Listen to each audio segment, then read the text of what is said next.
It was very intentional swallowing. Yeah, Yeah, it was. Yep. Hello, everyone. As you do. Hello, everyone.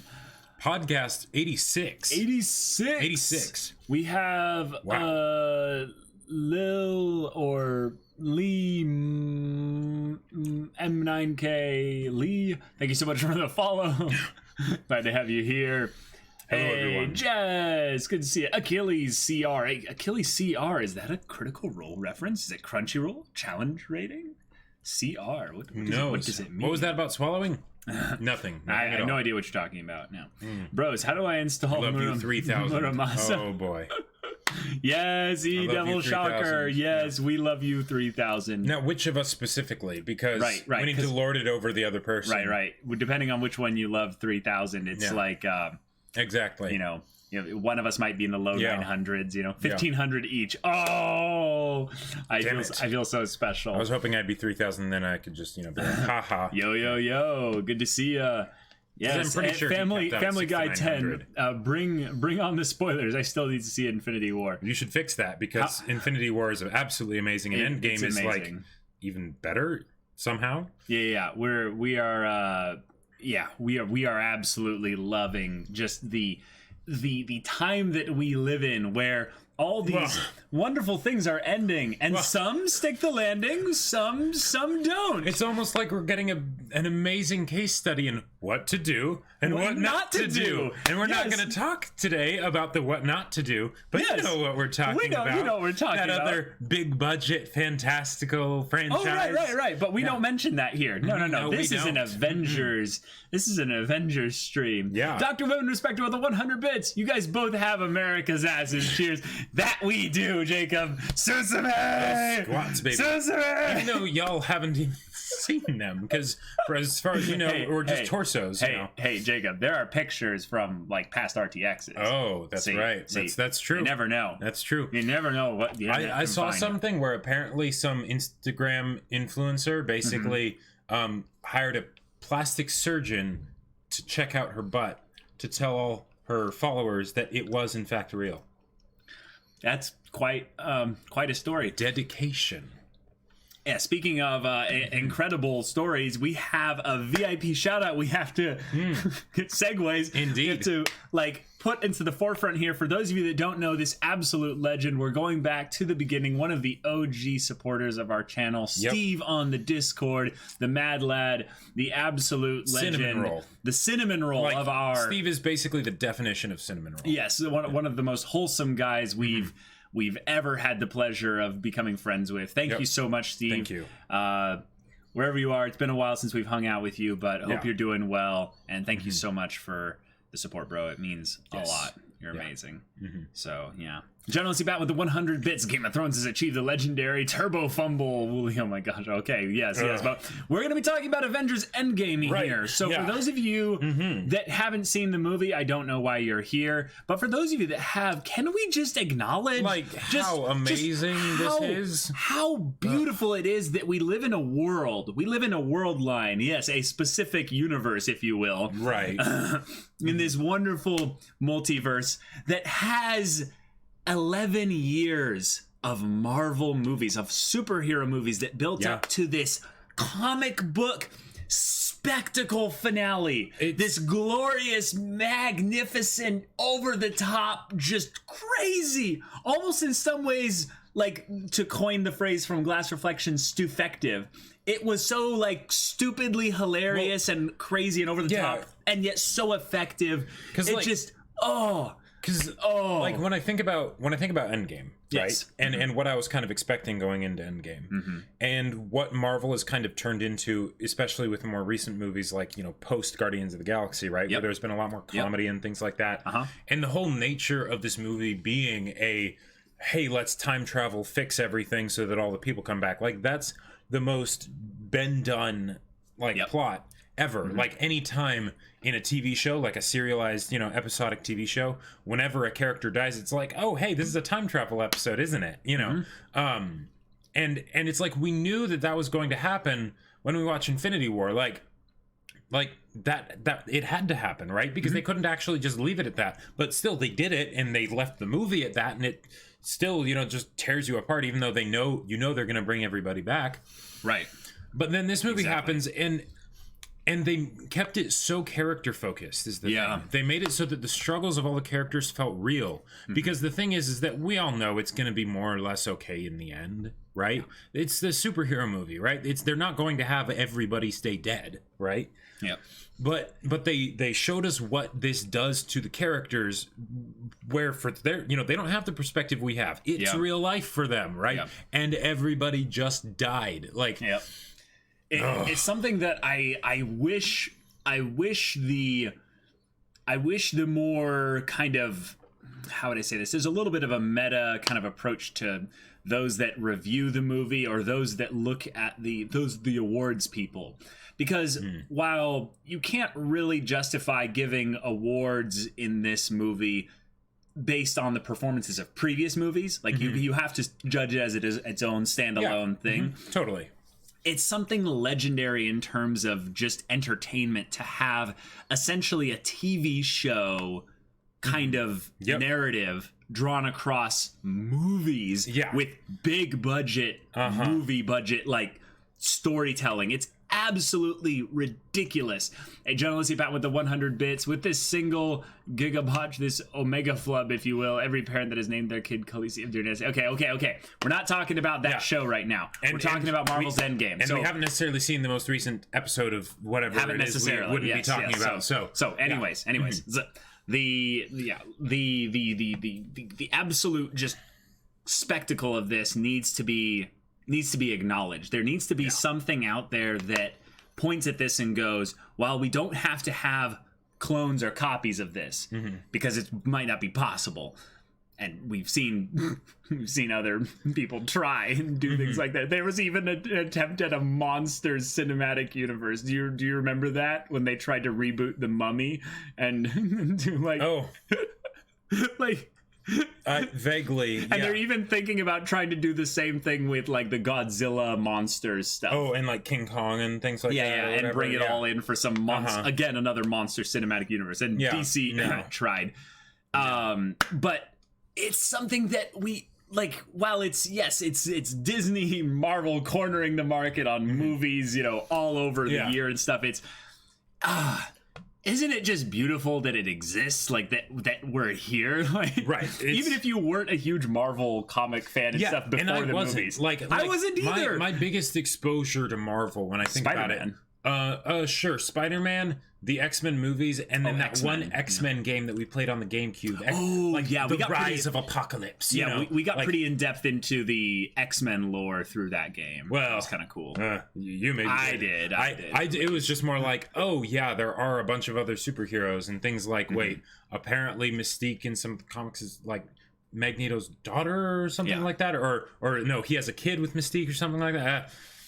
But craziness, But then these movies come along, and it's this great way to get people that aren't into Marvel into it, right? And then you have all these people being like, "Wow, these things are so amazing," and it's like, "Wait, I thought that was supposed to be nerdy." But it's wonderful, right? And the way they handle the characters, like every time I think about it, this is what it comes back down to, is that they nail the characters, and that's not something I would expect from a superhero franchise, right? Like superheroes, come on, that's where's the depth? Where's the can you can you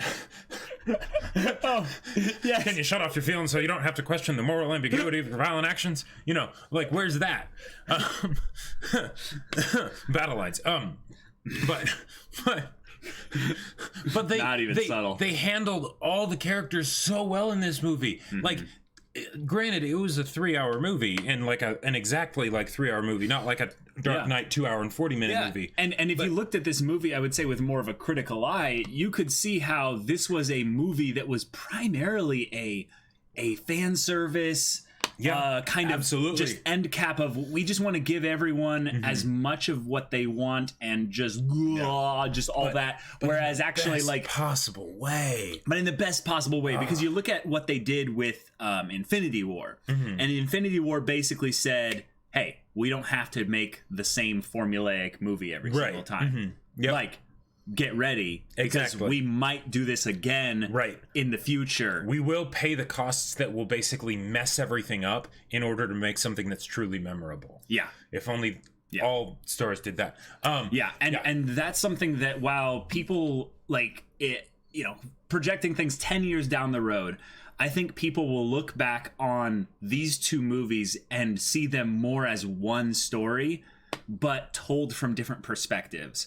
And I love that. Yes. I love that they blend so well together, because you can tell they were also kind of shot together, like, at the same time. There's a lot of things that connect over really well from within Infinity War, so that it actually, you could watch just Infinity War and Endgame and get a kind of a packaged kind of story that just works really well, and you just wouldn't have all the characterization built up from the previous stuff. That Endgame goes really well into kind of a highlight reel via the time travel mechanic, which was that was so good, so fantastic. And also, can I just say, when originally it was mentioned that there was going to be Infinity War and Endgame, right? Because that was announced before we actually got Infinity War, right? Well, it was called Avengers 3 and 4, and then it was eventually Infinity War Part 1 and Infinity War Part 2. Right, exactly. They kept the name pretty. But the fact that it was going to be a package deal, right? That was something that we've known for a long time. Right. And we've had package deals in the fairly recent past with Harry Potter and Hunger Games, among other things. Where they tried to stick the landing to a franchise. And... Or just double dip on the finale. Yep. Like, let's be real here. Let's be real. Oh, The Hobbit, yeah. Like, yeah. And the thing is that, so when I heard that the first time, I was like, ooh, I don't know about this. Like, that seems like it could go very badly.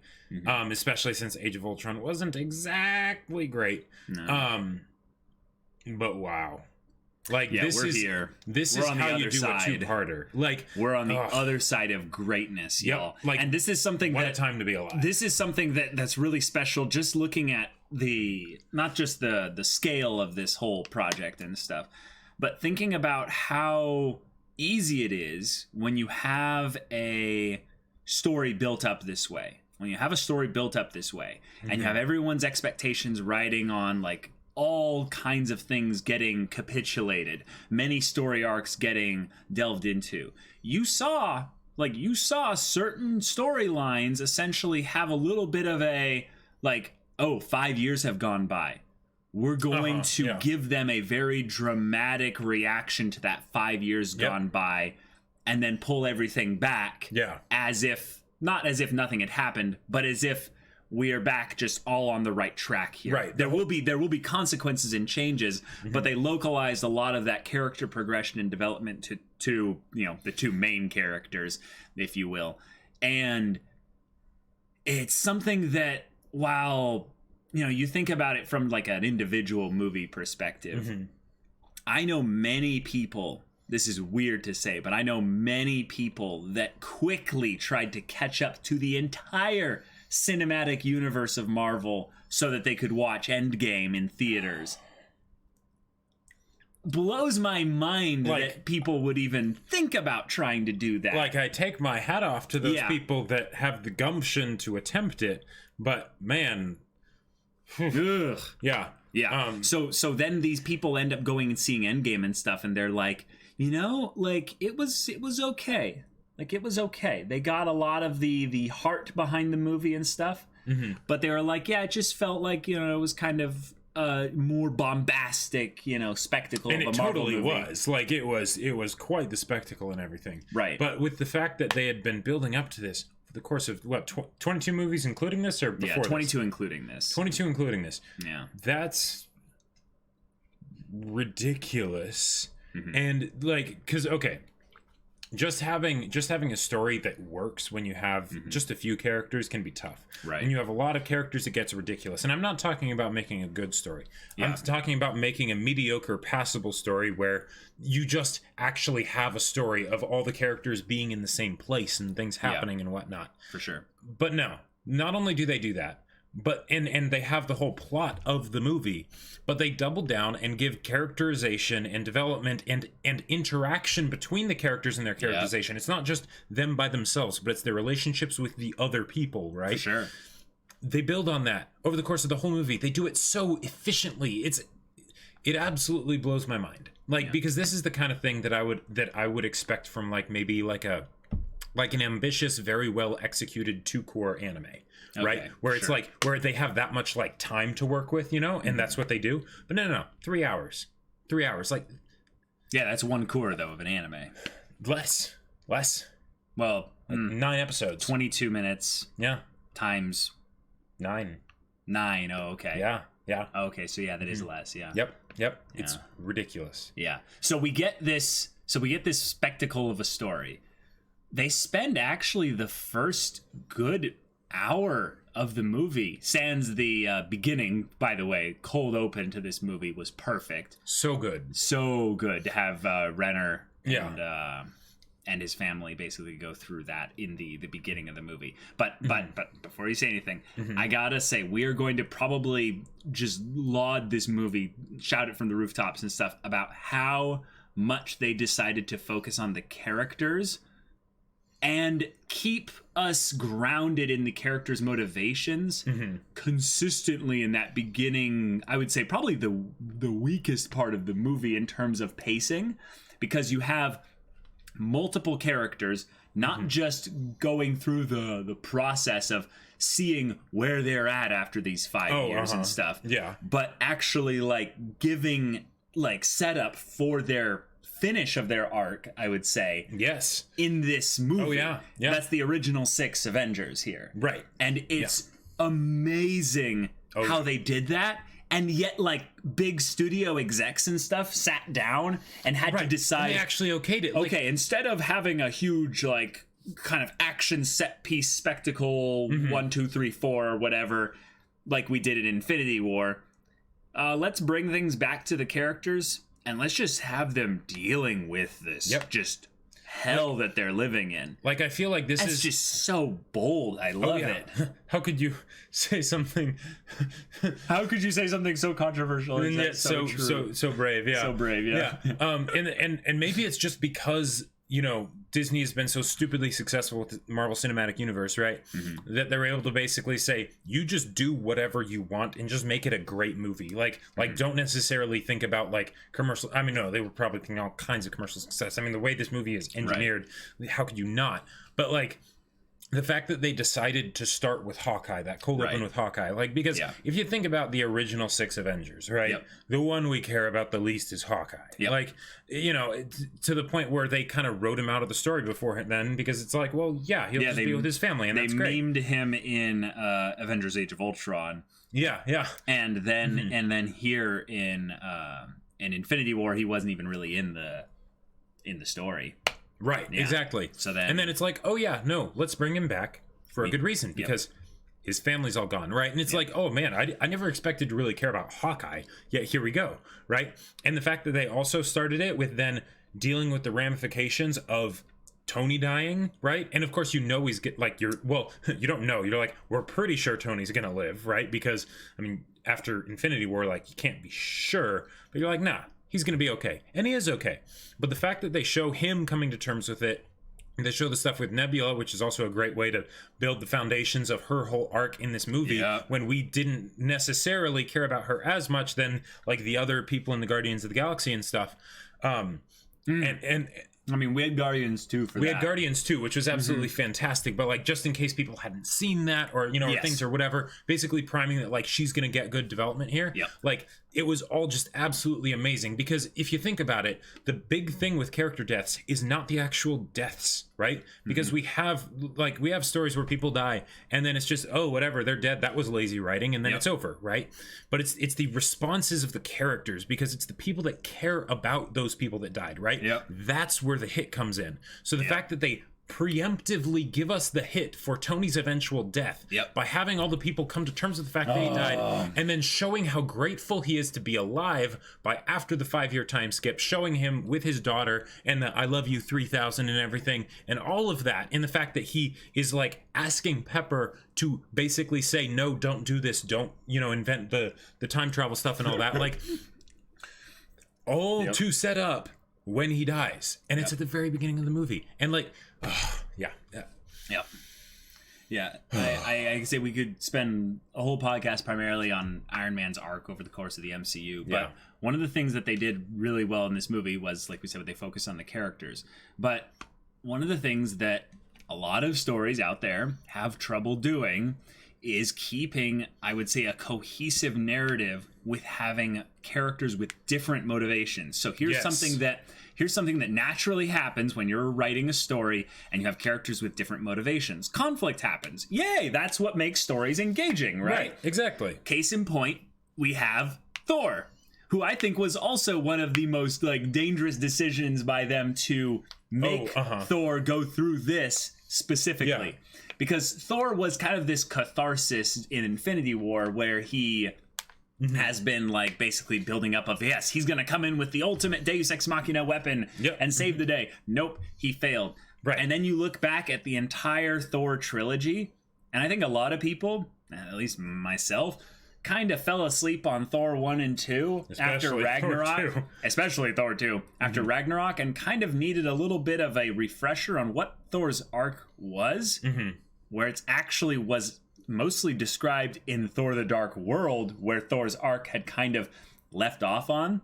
And it was about being a good man, not necessarily being a king. So when he fails for the final time here, he goes into this ultimate depression where he becomes not a good man. He becomes a lazy man. He becomes a weak man. He becomes a poor excuse for a man. Yeah. And then by the end of the movie, it's not his success that makes him come back to being a good man. It's him remembering what his mother basically taught him. Exactly. Who he was back then, who she sees him to be. And I love that they used, in my opinion, the worst MCU movie as the tie-in for one of the, I would say, the very much slept upon arcs in Endgame, because everyone talks about Captain America's and Iron Man's and Nebula's, really, like Nebula's. Sure. Yeah. But Thor's just kind of there, and he was kind of made as comic relief for a lot of it. And it's and is that because of the thing of how like Ragnarok was and the extra comedy in there, so they sort of brought that in through Thor, and it is possibly, maybe there could be a part of that,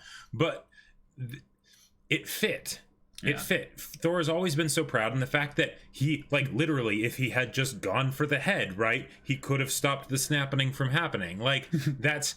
We're calling it the snapping. I don't care what you say, Joe Anthony Russo. It is not the decimation. No, it is the snapping. It's the snapping. Right? Can I get a cheer on that chat? Yeah. Like, yes. It's the snapping. Somewhere M. Night Shyamalan also approves of that. But...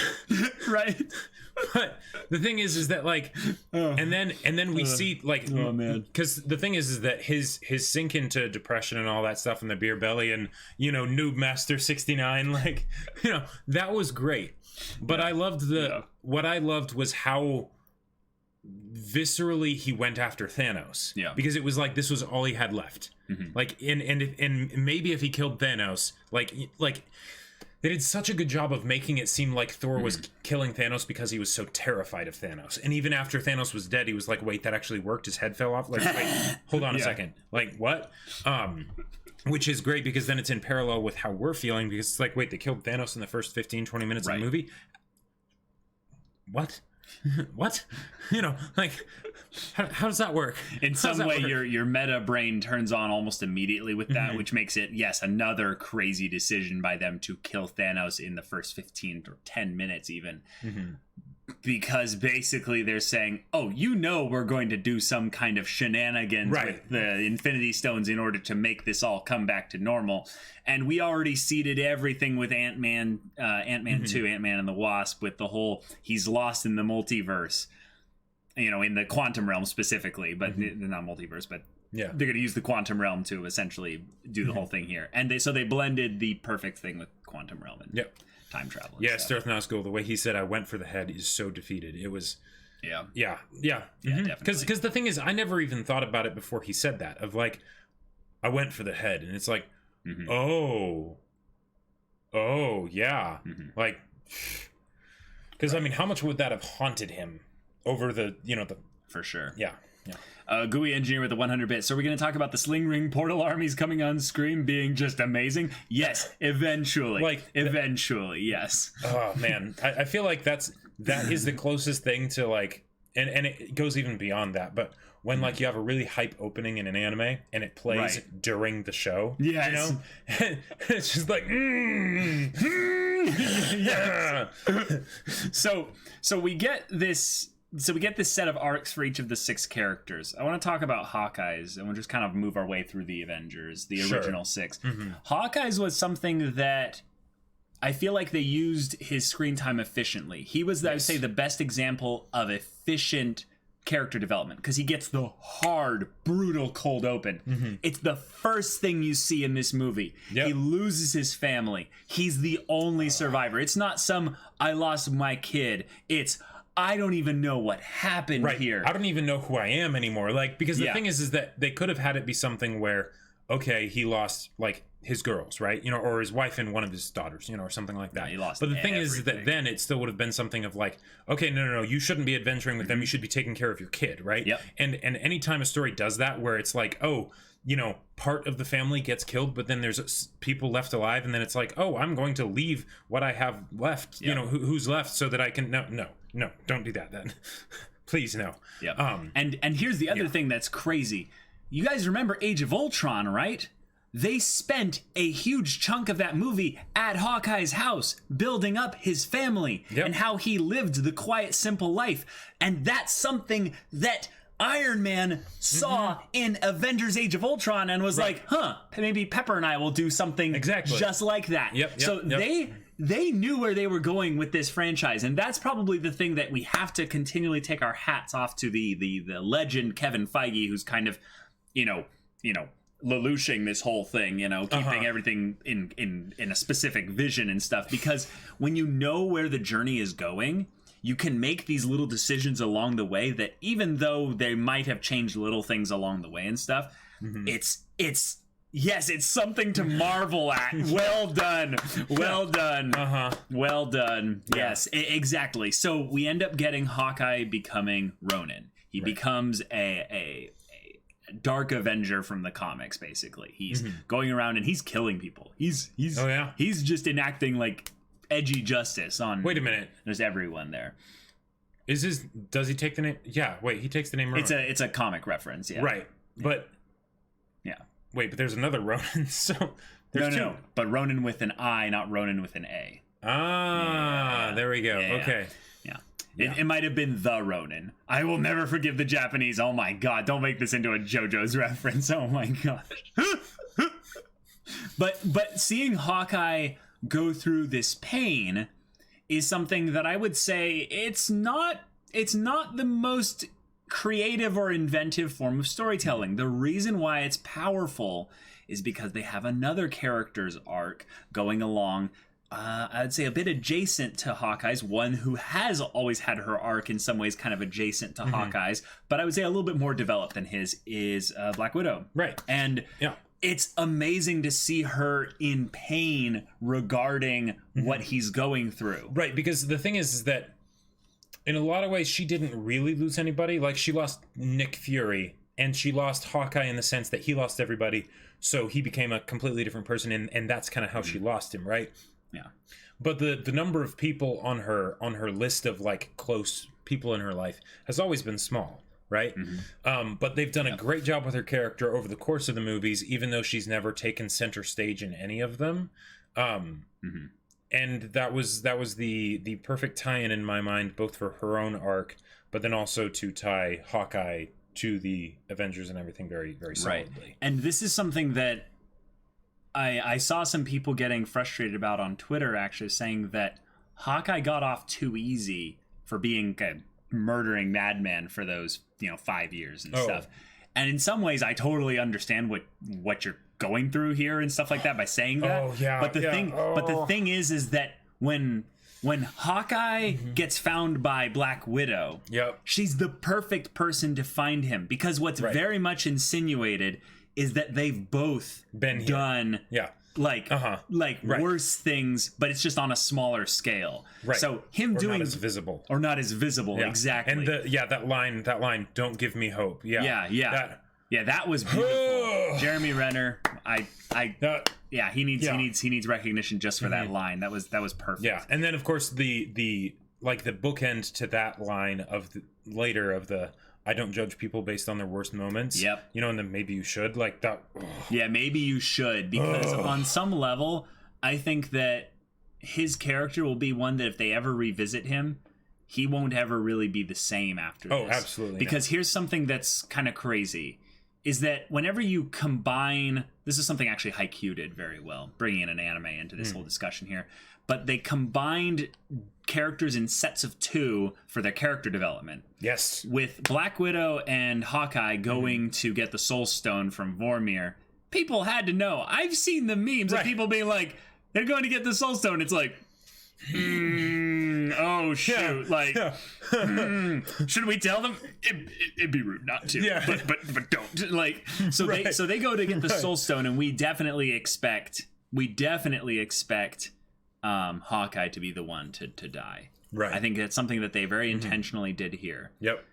But here's something that I think is really beautiful about having Black Widow, basically, you know, Natasha Romanoff take the leap here, take the L, if you will, is that they've specifically been kind of this pair. If you think back to the first Avengers movie, she talks about how she's got so much red in her ledger, and she needs to let it out. Yeah. So she has a little bit of a I'm trying to be a good. I'm trying to be a goody good because it'll make up for the fact of all the horrible things I've done. Right.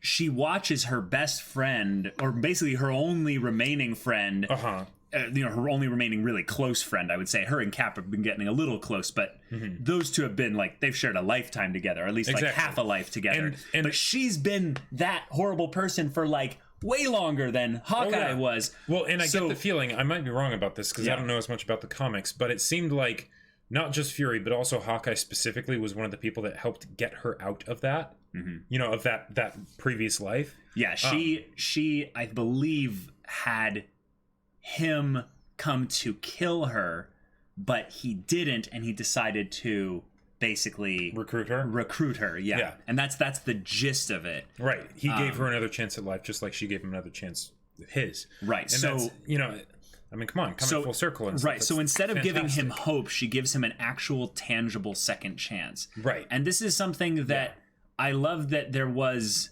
miscommunication regarding, okay, they each think that, you know, obviously one of them's going to have to do it. And then they start walking towards it, and they're like, I think we have a little bit of a miscommunication here regarding that. And one of the things that I was kind of wondering if they were going to do, because of how much Hawkeye had been changed, and I didn't think they were going to do this, and I'm very glad that they didn't, but it was just what first came to mind, was that Hawkeye would be like, so I need to see my family again. Oh. You know, and they were going to do something like that, but I'm so glad they didn't, because that would have been cliche, and they had the emotional impetus to potentially make it work. But the thing is that the resolution of that is so straightforward, right? There's nothing to be questioned about how that would go if they ended up doing that. Right. So instead, by doing it like this, where they're both trying to sacrifice themselves for the other, and they both have very good reasons for doing it. Yes. Right. It was.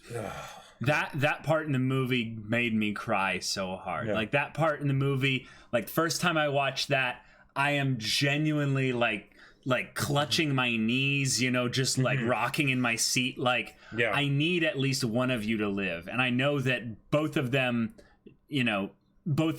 going down means that, you know, one of them is going to die.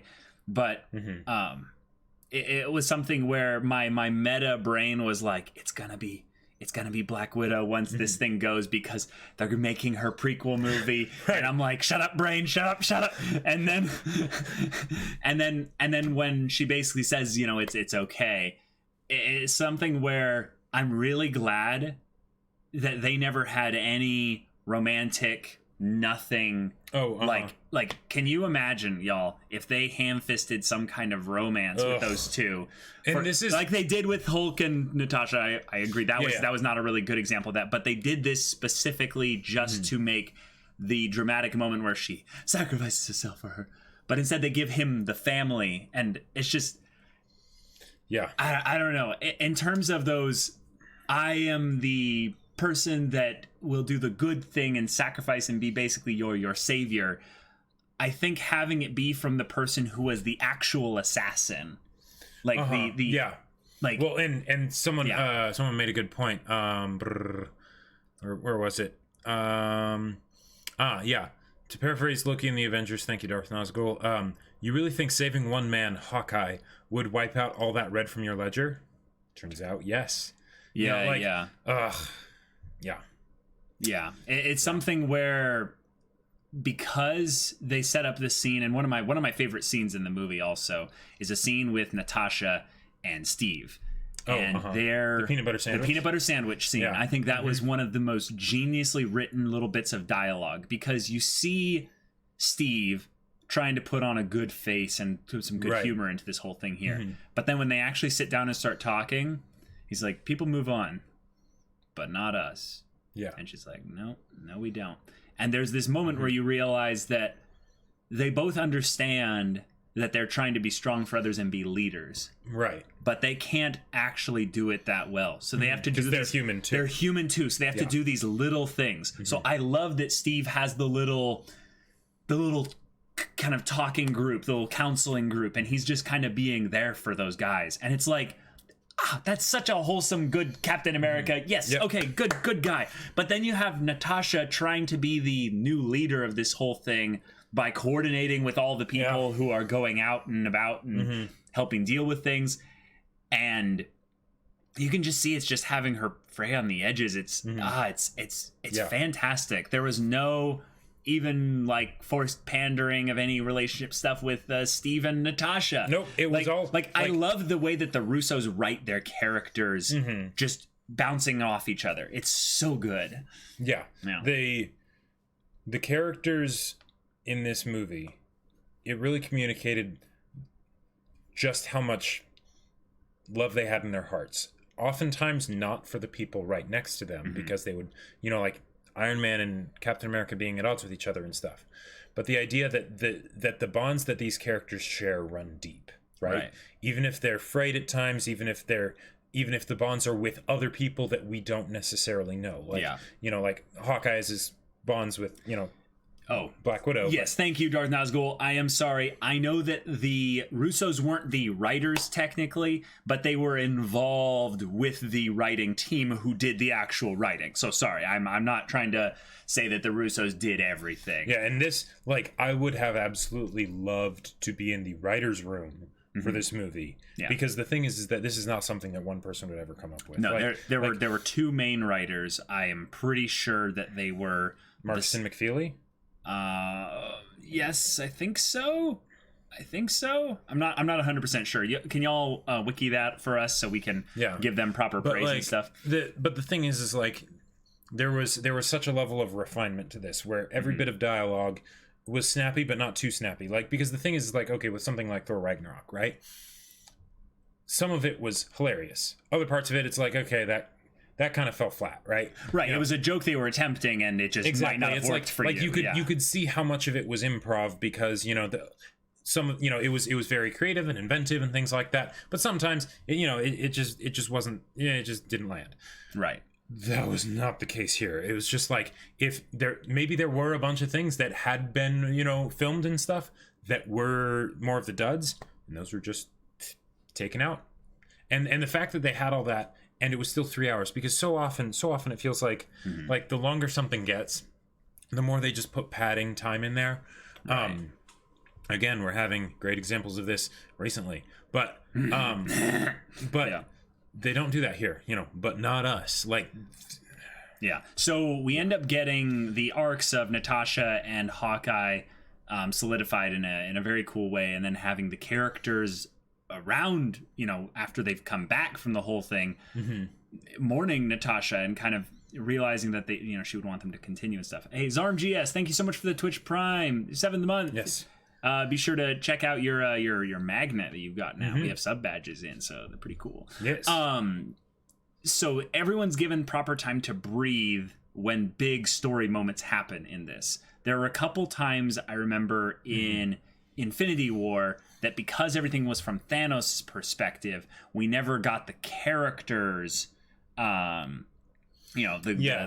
the Avengers, characters, the Avengers, kind of getting time to breathe and feel the weight of things that are happening. Except for, I think it was Thor when he was talking to Rocket about how much he's lost. And then he's like, well, if I lose that, then what else do I have to lose? That's kind of why while I would say Thor had the potentially worst scenes in the movie with like the whole Fortnite thing or whatever. I mean, hey, that might be your kind of humor. It might not, whatever. But I love that it still all ties in back to his original arc that he had been going on. So this was just the final straw that broke the camel's back. The other character that I feel like doesn't really get as much attention for, because it's almost impossible for Marvel to think about doing a solo Hulk film, but Hulk actually, and Banner specifically, had a little bit of a different spin on his character here. So Hulk is probably the hardest Avenger for them all to handle as writing, right? Like the fact that he went from Ultron to being in a Quinjet to portaling through space and landing in a garbage planet with Jeff Goldblum as a immortal space alien thing. They kind of figured out from the Hulk movie, since that was, which is crazy to think about, that was the second movie. That was the second in the movie. MCU. Yeah, but they kind of realized, Hulk just isn't a very compelling main character, for a lot of people. So we'll have him be a side character, like a side main character, and it works. And hey, it works great for that. And then they bring him in here, but again, they still gave him that emotional grounding. The conflict with Tony and the whole thing of like how much he freaked out over Black Widow being dead, and things like that. Like that was all really good stuff. Like even though he didn't have as big of a role in this movie as like in some of the other ones. Right. If anything, what it felt like they were doing is basically saying, hey, people's lives will be shaken by this whole event and stuff. But Hulk's been like, Banner's been gone for a while now. So him kind of coming to terms within himself and kind of showing, I would say, a little bit more zen and balance within himself than the other charachers who kind of went off balance. It's a great contrast. Was a cool contrast, I would say, to when we end up having, Cap and Ant-Man and Black Widow bump into him at the little diner, and it's having the hilarious little comedic scenes with him. The kids and Ant-Man being like, I'm Ant-Man. I love their little looks of that was wonderful, because I mean, like, of course you haven't heard of him. Marvel is not above making fun of themselves. Oh yeah, because I mean, when I heard that there was going to be an Ant-Man movie, I didn't know who Ant-Man was, but I was like, okay, hold on just a second. That is the stupidest thing I've ever heard of. Not just that they would make a movie on the superhero, but that there's a superhero called Ant-Man. Like, what? Why? But they ended up having it be real wholesome and stuff, which is good. Yeah. So they took his character, who is probably the most potentially problematic to just kind of keep consistently in the story as an important character, and gave him, I would say, the most kind of probably the most comedic in some ways role, by just being a good guy who found some balance in the midst of this whole chaotic craziness. And at the same time, they had him serve a purpose, because if you think about it, with all the characters in here, right? And with the amount of characterization and emotional attachment you have to different characters, and the amount of characterization you can give that is additional beyond what we've already gotten for characters, you don't want to spend too much time on characters that we don't care about, unless you're going to make us care about the characters very quickly. Hence the cold opening with Hawkeye.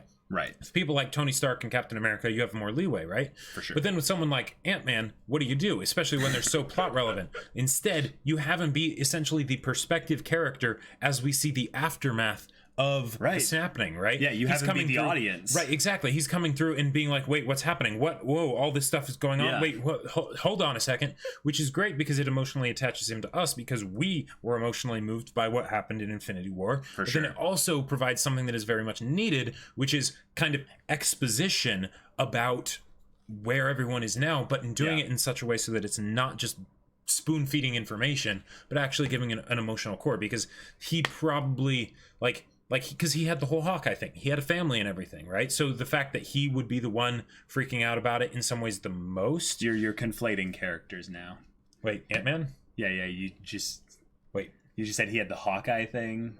No, in that he had a family. I know, right, but his daughter's still there. Yeah, his daughter was still there, but it was the idea of like I feel like he had he was one of the people that, because he had the normal life, which is again foreshadowing for Tony, he had an attachment to the world itself the way it was right now. For sure. Whereas with someone like Black Widow, it's like, okay, yeah, she cared about Nick Fury and she wants to, like carry on the Shield, mission, right? Yeah, definitely. But her herself, she didn't have a personal attachment, right? Right. So again, that was just a great way they handled a character that could have been dead weight but wasn't. Yeah. Okay, so we have a lot of people joining in on Twitch Prime Star Platinum with 7 months. I love your channel, 3000 Star Platinum. We love you, 3000. Thank you so much. Hosted Radio, thank you so much for the host. Appreciate it. L Pride 11, thank you so much for the follow. And Sub Ick VB, thank you so much for the Twitch Prime sub. Glad to have you here. So any of you that are sub to us, by the way, you get access to our private Discord, or you can chat with us about all kinds of stuff. So be sure to check out the sub room in Twitch chat, and there's a link at the top to where you can join our Discord. Yeah, Ant-Man searching the names. That was wonderful. Yeah, Paul Rudd did a very good job acting at those specific scenes because we, one, had a new actress for playing the aged up version of his daughter, right? Which was great because his daughter was the emotional anchor of the 2 Ant-Man movies prior. So having them who had no screen time together prior to this, so no connection or chemistry and stuff, have that instant emotional, just heavy, just moment of reconnection. It was fantastic, really well done. Yeah. Oh yes, Ramis, we've seen your little callbacks here. We will eventually get to that, but yes, we'll go into that in more detail. But let's say one of the favorite small moments in the movie was Nebula and War Machine talking about how they're both part machine. Yes, yeah, that was good. And they both lost things, but they still keep moving forward through that. So the 2 characters we have to talk about, their character arcs here that have been intertwined throughout the MCU since they've met each other in Avengers 1 is Tony and Cap. Right. These 2, they really banked the entire MCU after Avengers 1, or really once they wrote and did Avengers 1, on those 2 being the separate dichotomies of how to be a superhero.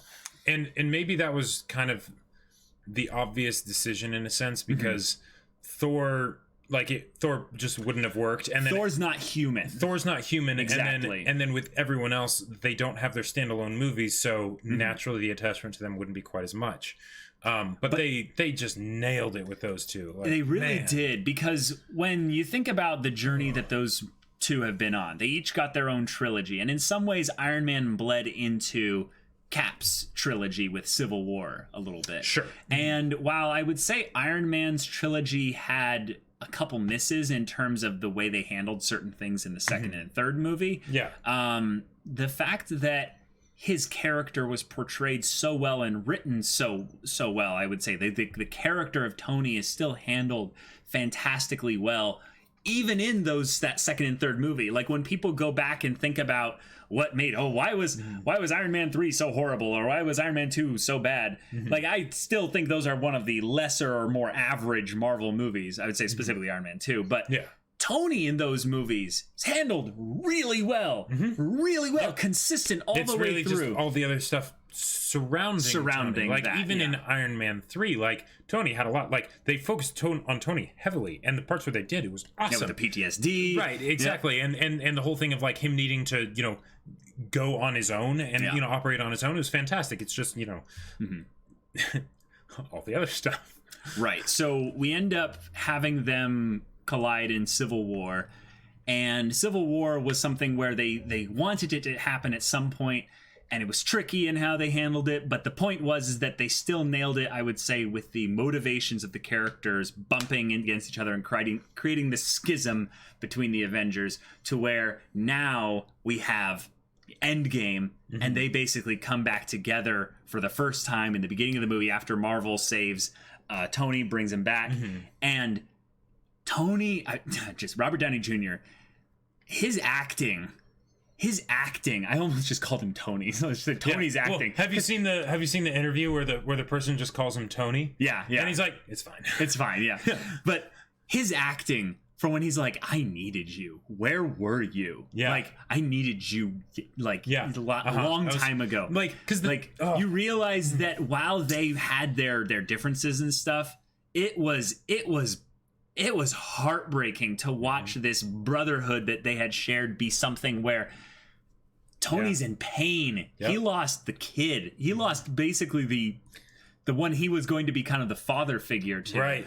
And he's given up. He gave up in some ways along the way. It was so good to see that reunion be actually done so painfully, slowly, and just kind of twisting the knife in us. And the pain of it is really where I think the gold is, because the thing is, here's the thing. We've gotten on stories before for melodrama. Yeah. Right? Totally. And when I think about like the nature of melodrama and stuff, because this whole idea of there being a thing where there's like bitterness harbored, towards the other person because of some past slight, right? It's very hard to sell. Or rather, it can be sold badly, right? So easily, right? It's very easy to do melodrama badly. Exactly. And especially when you're dealing with something that has so many moving parts, having characters not get along, you need to be very careful with that, because then you're taking away time where actual bonds could be being forged, right? But the fact that Iron Man and Captain America have not gotten along just in general over the course of, the MCU, but also the fact that there was the performances really were stellar. There was so much pain behind it. So there was not a doubt in my mind that Tony absolutely did feel all this hurt, right? Because when it's melodrama, then it feels forced, and then you don't think the characters actually feel it, so you don't really feel it, and then they're just wasting your time, right? Yeah. That was not the case here. And there's something really special when you have, I would say, your most charismatic character in your cast, Robert Downey Jr. and as Tony Stark, brought so low so early in the movie. And yet because of the time skip, they risked essentially in some ways just kind of washing that all, throwing that all under the rug. They're like, hey, all that drama, all that really good character conflict and interactions and stuff, we could have accidentally ruined everything by skipping ahead 5 years and then having them come back together when they're at the house, and having none of it really land. And like that whole thing of Tony being like, dinner's in half an hour or whatever, if you want to stay, that's great, but no work, work, yeah. Like that was so good. That was so good. And they just had so much emotional ammunition for this movie that they were able to use it, and none of it felt like checking off boxes. You know, it was like, no, these are real punches they can throw. So when, the whole, they don't speak to each other, but, they know everything's bigger than the argument. Tony's like, I lost the kid. It's like that. Yeah, Jess, that was my heart. Just help! Yeah, I'm falling. I can't get up. What can you say? What can you say about that? It's something where there's a lot of stories out there that will use, I would say, over dramatized emotion for the purpose of emotional manipulation, and they'll hit you with the music and all the things to try and get you basically just to cry. But there was a part of actually just watching this with Tony where it's actually painful. It's not something where you're 100% enjoying it. You're actually pained that we're having to go through this, because some part of you goes, but we can work this out together. You have that little bit of cap in you, that little bit of hope. And it's like Tony comes in and he just starts beating it down. And he's like, no, you're not allowed to hope. You're not allowed to speak so positively and idealistically. Like, kill that. It's just like wow. I feel like it's so good. I feel like Tony was embodying what Hawkeye said of don't give me hope. Right. And everything that Tony was doing, even, and especially with the whole, CG emaciated body and stuff like that. Like this is Tony Stark, explosions behind him, and I am Iron Man. Right. And now it's I needed you. Right. And you weren't there. Like, first off, just having Tony say that he needs somebody, that's huge. Yeah. And to have like that, yeah. So we end up getting this time skip, and the next time we see Tony, he's playing with his daughter at a tent. And there's this just sweet moment where you realize, oh my God, he found happiness. Yeah. And you kind of want him to just, now everyone leave this guy alone. Yep, exactly. Leave him alone. Yep. Don't, he's done enough. He's good. And in some ways, I remember seeing that movie for the first time and being like, this is brilliant. They wrote Tony out of the movie, and he'll probably help with his mind, but he won't, like, or he'll do like a remote suit thing. But once Steve comes back, and he kind of gives him the look, Tony about faces so fast to like looking away and heading back towards the house that it's kind of like, I literally wanted to see anyone but you with that face on. It's like he just touched a hot iron. Yeah, you know, just and like, it's like, nope. Like that. Yeah, and the thing is, like when I first saw the movie, I thought they were going to do something where, by trying to fix the timeline, it would make it so that Tony's daughter never existed. Yeah. Right? And that would be the emotional, like... Same. Is that it would be this thing of, I can save literally half of the universe, but I have to give up my little girl. I can't do that, right? Yeah. And they could have totally done that, and it would have been fantastic. But no, then they end up taking it the other way, where, he found his happy ending, and now he's going to put it all on the line, by putting himself on the line, because it's not just that he ends up dying, right? And it's not just the fact that he makes that sacrifice, but it's the fact that he knew what him almost dying did to Pepper. He knew what him dying would do to his little girl.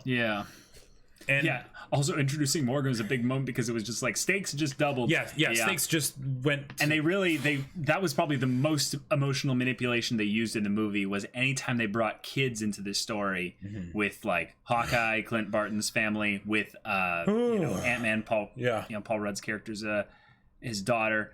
There was so much of us basically having this trepidation of like, oh my God, please let this kid be just wholesome and innocent and never touched by this craziness that they have to deal with. Cheeseburgers, we'll talk about cheeseburgers eventually. And Steve to Tony at the very beginning, like the fact that they took Joss Whedon's dialogue and turned it into so much more, like I absolutely love it. It's a testament to the writers and to Joss Whedon's dialogue.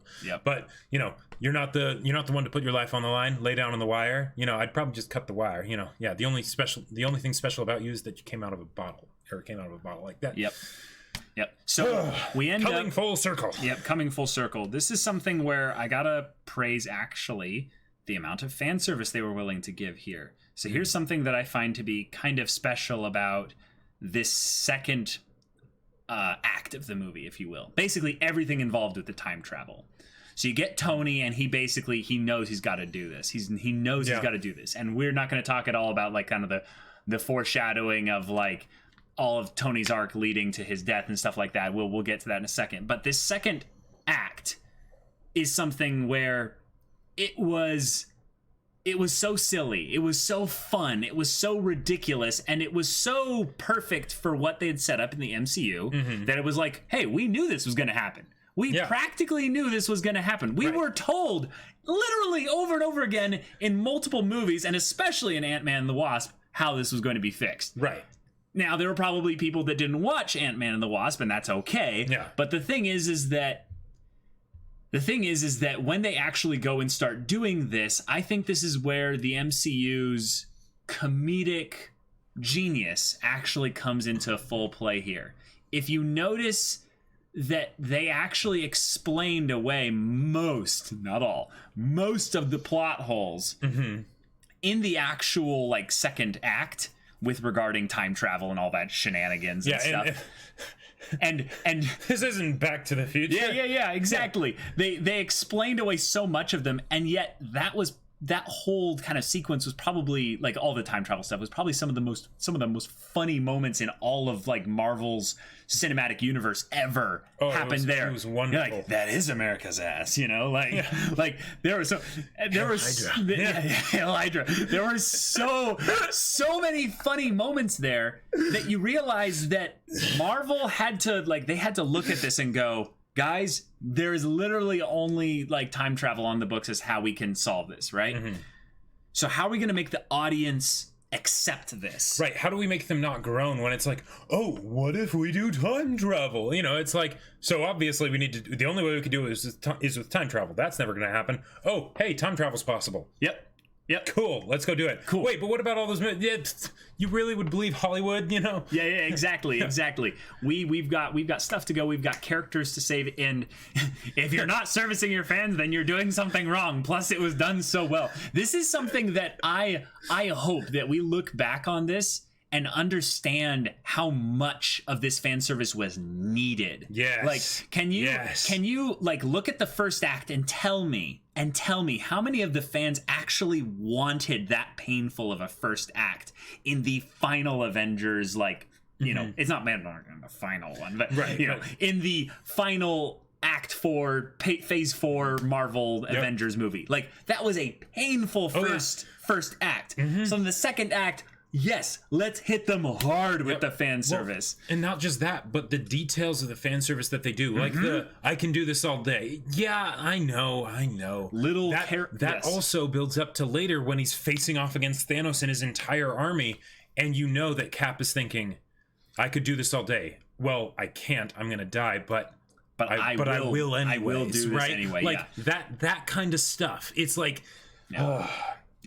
Multiple purposes for everything, and it's wonderful and it's fantastic and I love it so much. And holy crap, how did they even do this? Like, it's ridiculous. It's something where I look back on the whole time travel part as kind of remember in Avatar where they do the little play and they show the highlights of all their past best moments and stuff.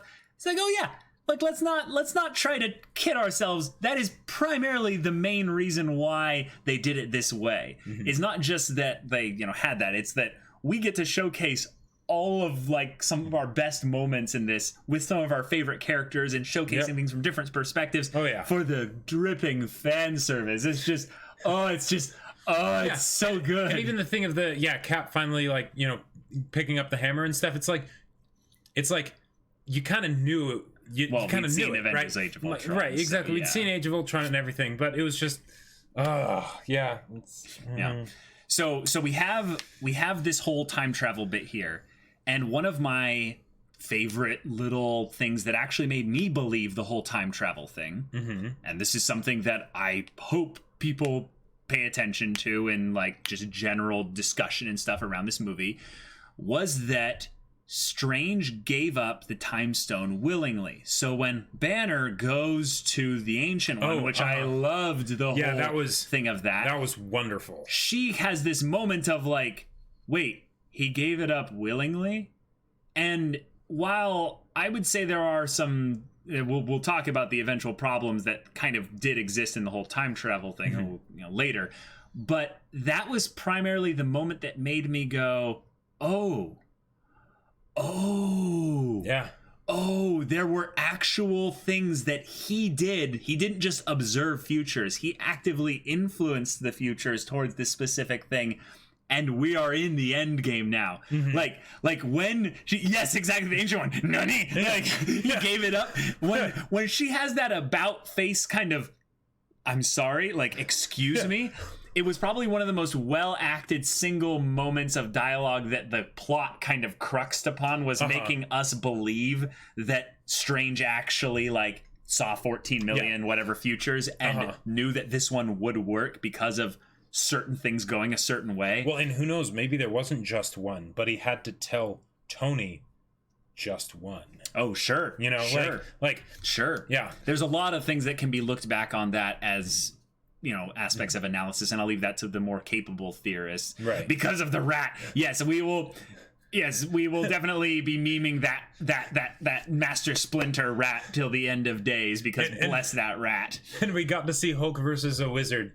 Like, the fact that is true. The fact that Hulk's contribution did not involve him smashing things, you know, but it was Banner. Like that was another great touch. And he convinced the Ancient One really that they could make this whole time shenanigans stuff work with the very clever little visual diagram, basically telling us also the entire future of the MCU. Like that scene of them showing there's going to be these divergent pathways because you mess with things in the past. Just because they brought the stones back, there's still going to be tons of divergent pathways. Thor's hammer was gone for a while. Loki's out there in one of those world lines. Somehow Captain America traveled back to this world line when he should have stayed in the other one. So how did that happen? You know, like just everything involving Cap going back actually created the Marvel multiverse, basically. As far as we're concerned, and they kind of confirming it with the Spider-Man Far From Home trailer. So before we get all into that stuff, which is crazy, I love that during this whole thing we get characters paired off that make sense. We get characters paired off that were just fun to have together. And the thing is that, like, because again, with a large cast of characters, how do you have the intimate moments? Because otherwise it just ends up people doing their shtick over and over again, right? And it's just like, yay, I'm here too, you know. But by like this was the hero's journey for so many different characters, all in one movie. Like okay, take take The Last Jedi as an example. That's how badly splitting the party can go, right? But not here, but not us. They do it and land with flying colors. Well, actually, it was pretty manic and ridiculous and almost didn't work because Nebula got involved, which now we're going to talk about Nebula, because the decision to have things going into the past and having past Thanos end up catching up with present via some semi-convoluted, yes, but actually relatively well-explained mechanics that were built in the world through the MCU. Yes, it was Pym particle shenanigans. There's no plot hole with the whole Nebula thing and the whole network interference thing. I think that's serviceable compared to some of the other stuff. But Nebula's arc was something that... it's scary because what they did was they reset a lot of things. Like Gamora. Well, Gamora, but specifically having there be two Nebulas, with one having all the future knowledge and actually getting to her past counterpart in that way. And by the way, one of the things that I like, okay, maybe I don't know much about tech and, you know, things like that and whatnot, but the idea, since like two robotic sort of people being in the same universe, right? Not two identical robots that have been like, you know, make a copy of the other one, right? But actually the same robot, right?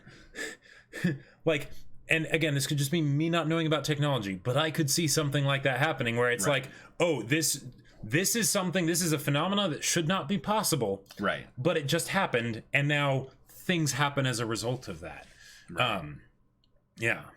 Technology, watch, that'll actually become a magnet thing for me or something. But Electric Birds, thank you so much for the follow. Sorry I didn't shout you out. But so we end up getting this whole bit with Thanos being reintroduced back into the conflict here, and it makes perfect sense. They have to get the Power Stone, and he was ordering Ronan and his cronies to go get the Power Stone from Morag, I believe it was. And when this whole storyline is going on, you're basically thinking, well, as long as they just avoid each other, they'll be fine. But having Nebula be the crux of it and getting, quantum Wi-Fi, exactly. I still think it's fine, because what they're somewhat insinuating is that Nebula could communicate, like, already across great distances, like via her technological stuff or what have you. So her having, like, she's using the exact same technology. It just seems like something where it would be like, wait, you know, she might get like an incoming ping call and it wouldn't be so overtly dramatized. It would be like, wait, I'm getting another Nebula on this network. Why am I getting another Nebula on the network? Right. Which is what they ended up eventually doing with having the Maw essentially just realizing, wait a minute, there's 2 Nebulas on this network. What's going on here? So yeah, it was a little bit over dramatized for, I would say, the purpose of the audience understanding what was going on. But once it happens and stuff, you essentially get this retelling of Nebula's arc condensed into this one movie. Which is not easy to do. It's not easy to do, especially not easy to do well, because if you think about it, what they're basically doing is they're giving us a recap in the middle of a finale movie of 22 movies all, smashed together, right? So recapping a side character of 2 of the movies of those 22 in the end, why would you do that? Like, why?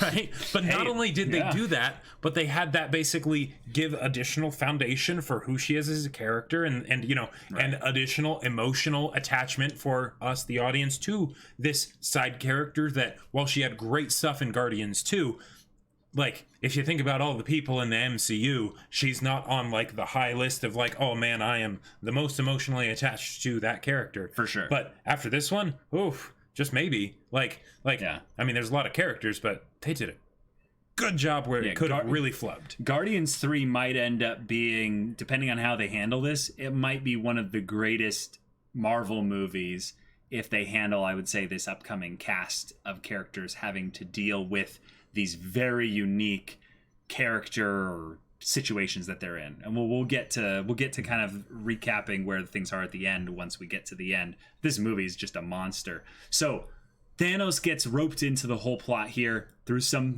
plot conveniences, but let's be real, y'all. Would you rather have fan service and plot conveniences, or would you rather have bad character writing and plot conveniences? Well, and also, like, inconsistent characterization and plot conveniences. And it's a plot convenience that basically makes things better, not makes things worse. Like, because and I know that's a subjective thing, but we can read each other's minds. But if they basically just resolved it with simply okay, they snap everything back. All right, that's perfectly serviceable, I suppose, but it doesn't have the same, like slam bang finish for sure. This, finale on a 22 movie, franchise, right? Yeah. And we wouldn't have gotten the time portals and the, everything. Like, it was like, okay, we're gonna have to do this one thing in order to set up all this awesome, rather than, well, yeah, let's just forget about that. Yeah, this is something that I would say is a little bit unfortunate when you start looking at things with a critical eye, and this is why I generally don't like looking at things with too much of a critical eye, is because I like looking at stories for the things that they did well, so that I can grow my own perceptions of what makes a good story, but also how to create a better story. Is that there are going to be plot conveniences all over writing. Whenever you see a written work, there's very few writers out there that can actually handle a long form narrative of any kind without really delving into plot conveniences. Well, and a lot of the times, depending on your perspective, it's perfectly natural, because you think about, like, the main character always surviving.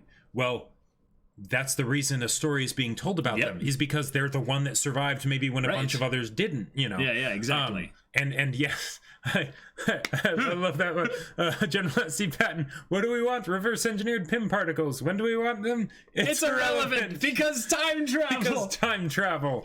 Yes, there's so much.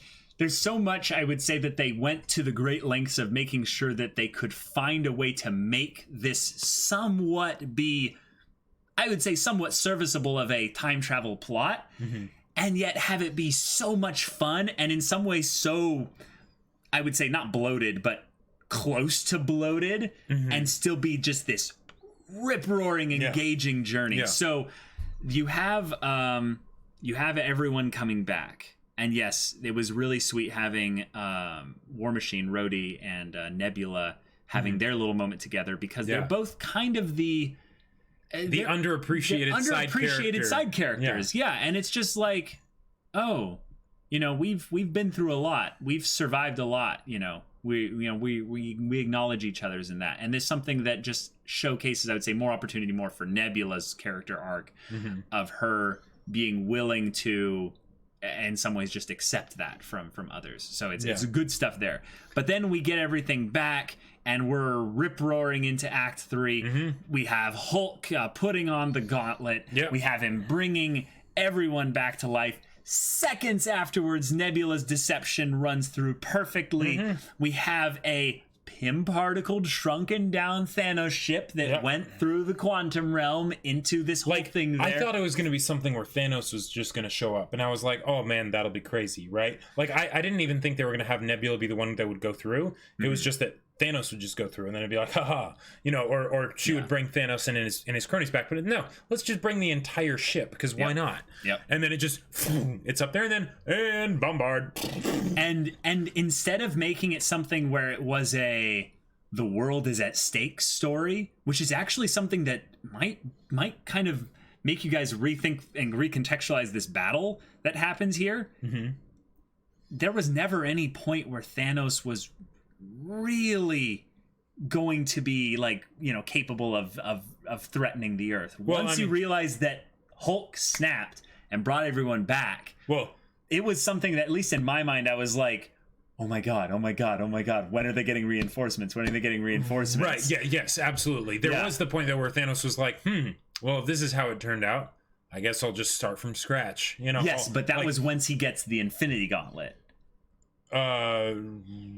Right. But we never see him coming close to getting the Infinity Gauntlet because, one, Hawkeye is a badass and keeps the Infinity Gauntlet away from the what are they? All the crawly things and stuff. And by the way, that was fantastic, because since Hawkeye has been this, you know, like showcased to be like one of the most underpowered of all of the Avengers, but then also the one who has the most, like, who is on a redemption arc, right?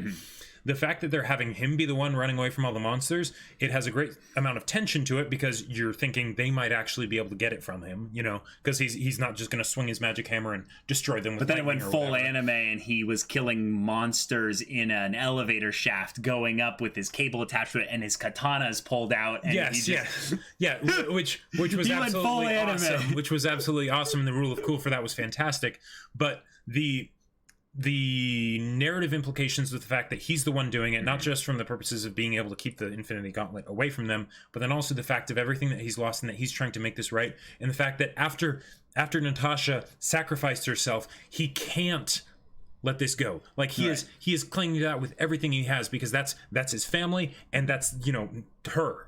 So that was just great choice. So when Thanos shows up, he has this kind of relaxed, almost I'm fated to win kind of thing. And I liked that, because while it's the classic thing of the villain being overconfident and having your arrogance as your weakness, your faith in your friends is yours. Yeah, exactly. Faith in your mama.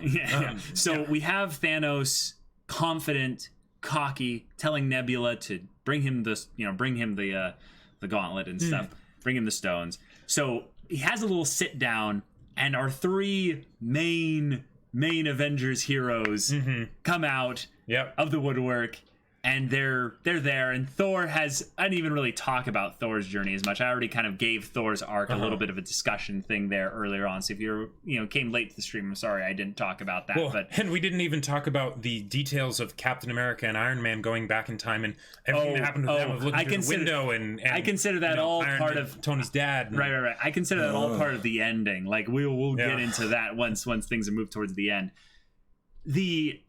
The spectacle that they gave us later still, like, does not overshadow the absolute just joy I got from seeing these three taking on Thanos, and actually being like, oh, I forgot, all we did to him in Infinity War was have, you know, Thor come in and hit him in the chest there, and Iron Man kind of punch his jawline a little bit and make some blood come out. That's it. So it was a lucky shot from Thor's hammer, or his axe, if you will. And now we have to actually fight this guy. And he's using his blade. Like, he's using the blade that we had seen him with before, you know, but he had never really used. So it's, like, awesome, because, like... Well, he never had it in Infinity War. Didn't he? No. Didn't he have it in the flashback with Gamora? No? Oh. No. He had a little knife that he gave her. This was a newly designed weapon. Okay. Maybe it was just from the trailers that we had, because we had seen it propping up the armor and everything. Yeah. But for sure. But yeah, it was great to see him fight without just the magic rocks.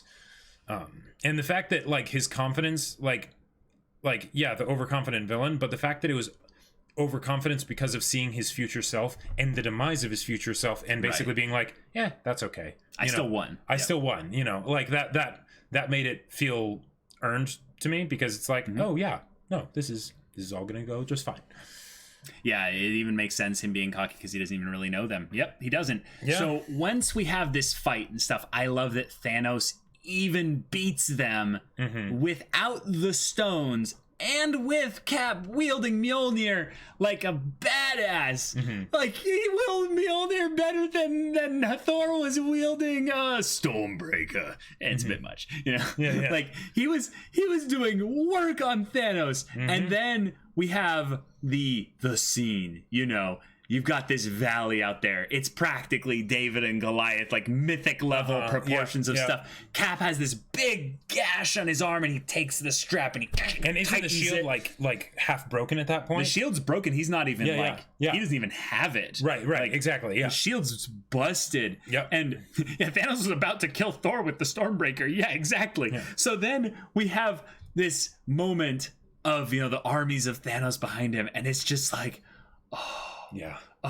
And then that's like the soul of Captain America right there. Yeah. Right. And he's realizing that, you know, I could do this all day, as like you said, in his head, but he's like, I have this to. Is it. It's this more is like it. I have to do this all day. Yeah. Because if I don't, exactly, who knows what's going to happen. Yep. And then the best on your left comes out of nowhere with the sling ring portals and everyone showing up, and the Avengers Assemble scene that we've all memed about for that year of waiting time in between Infinity War and this, of like, everyone's going to show up. Everyone's going to show up. Man, that was my God, so good. The music, everything happening. Yeah.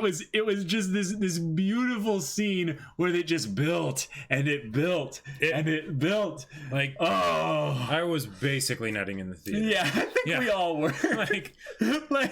We were all basically just like, you know, just like as this was happening and stuff.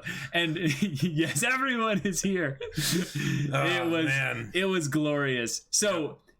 You know, most everyone is here. There were a couple people that weren't there yet. You know, or that were just never going to be there because they were already dead. Yes, or people that were buried underneath, you know, the rubble, for instance. But just having that spectacle shot that everyone would probably love to have in HD high res for their desktop background, and then the recalling of Mjolnir and the best Avengers assemble. Yeah, and then it just.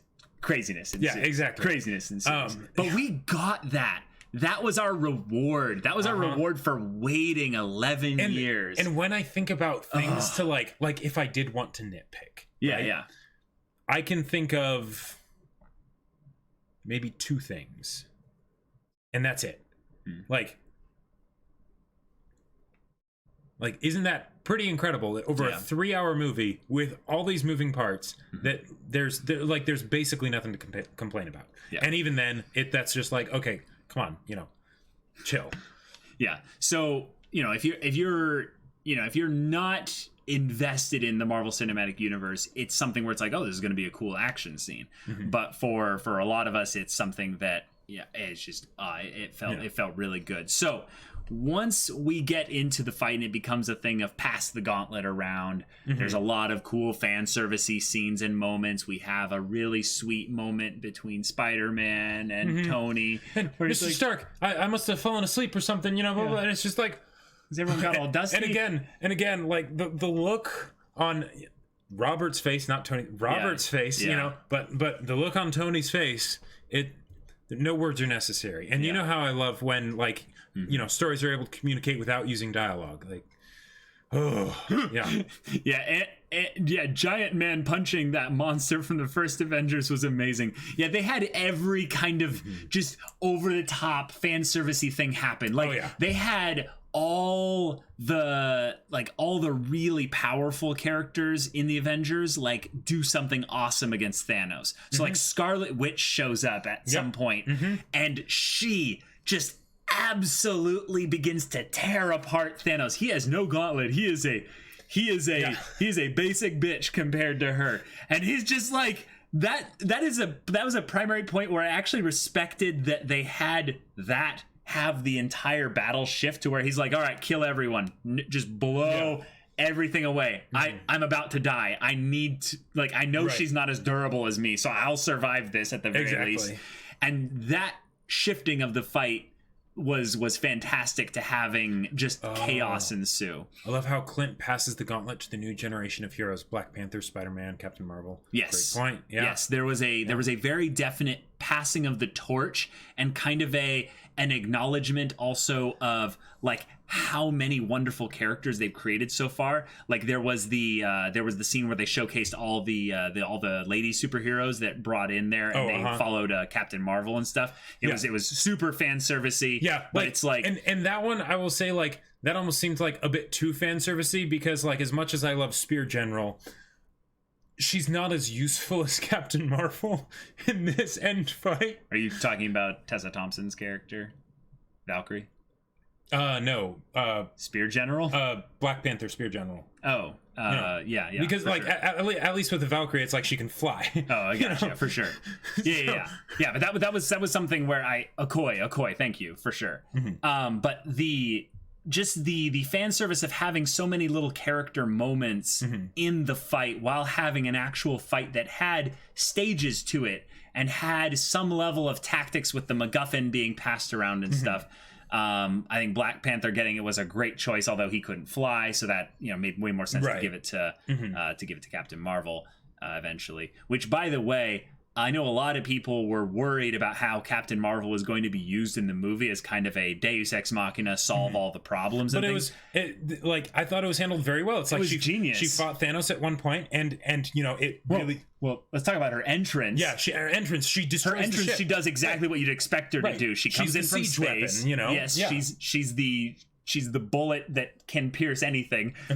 Breaks through the entire ship, blows the whole thing away, which is amazing fan service and stuff. Exactly what you want from your OP, newly introduced protagonist. The only way it could have been better is if she was wearing armor, but that's not in her repertoire. Hey, you know what? She has energy armor, so that's what it is. It's not the same, but it's not the same. It's true. But then when she actually fights Thanos, they had a mechanical reason as to why she was suddenly getting so stronger. She absorbed the energy from the Infinity Gauntlet, making her like, ping, and then he desperately pulls out the Power Stone, showcasing how easy it was to pull out a stone from the gauntlet for Iron Man coming later, and actually like punches her with the Power Stone, which was I love that in some ways they were like saying, I'm sorry, Captain Marvel, this isn't your movie. Exactly. You are really powerful, and we needed to use a stone on you in order to beat you. But this is going to be given to the six Avengers. Right, we're going to keep it based on the emotional attachment we have to the characters rather than, like power levels or whatever. Right, which would make sense then that she, would win in that regard there. So, yeah.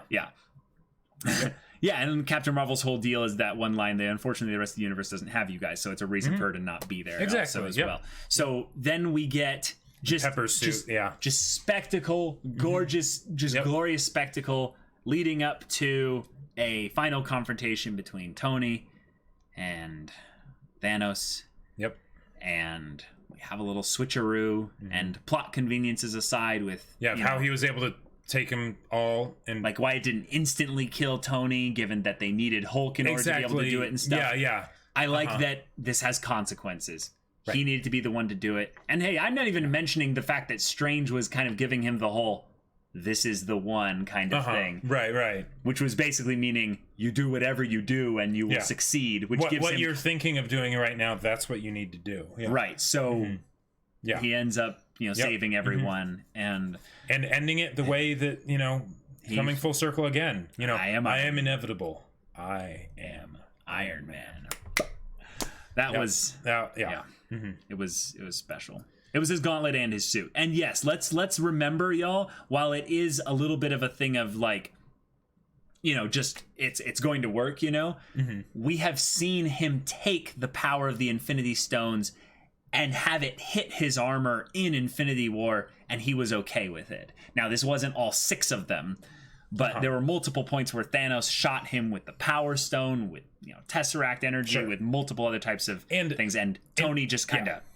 And out of everyone that had had because he's dead now. Yeah. He's not the invincible Iron Man. Right, yeah, yeah. But like the ability to basically just make whatever the plot demanded because I am Iron Man. Right. Tony was the one who had that. Even in the case of Banner, as smart as he was and everything, it was Tony that made the time travel stuff, which is a great way to remove that from the equation so they don't have to worry about it because it's all been destroyed. And of course they wouldn't have like a cloud with records of it. But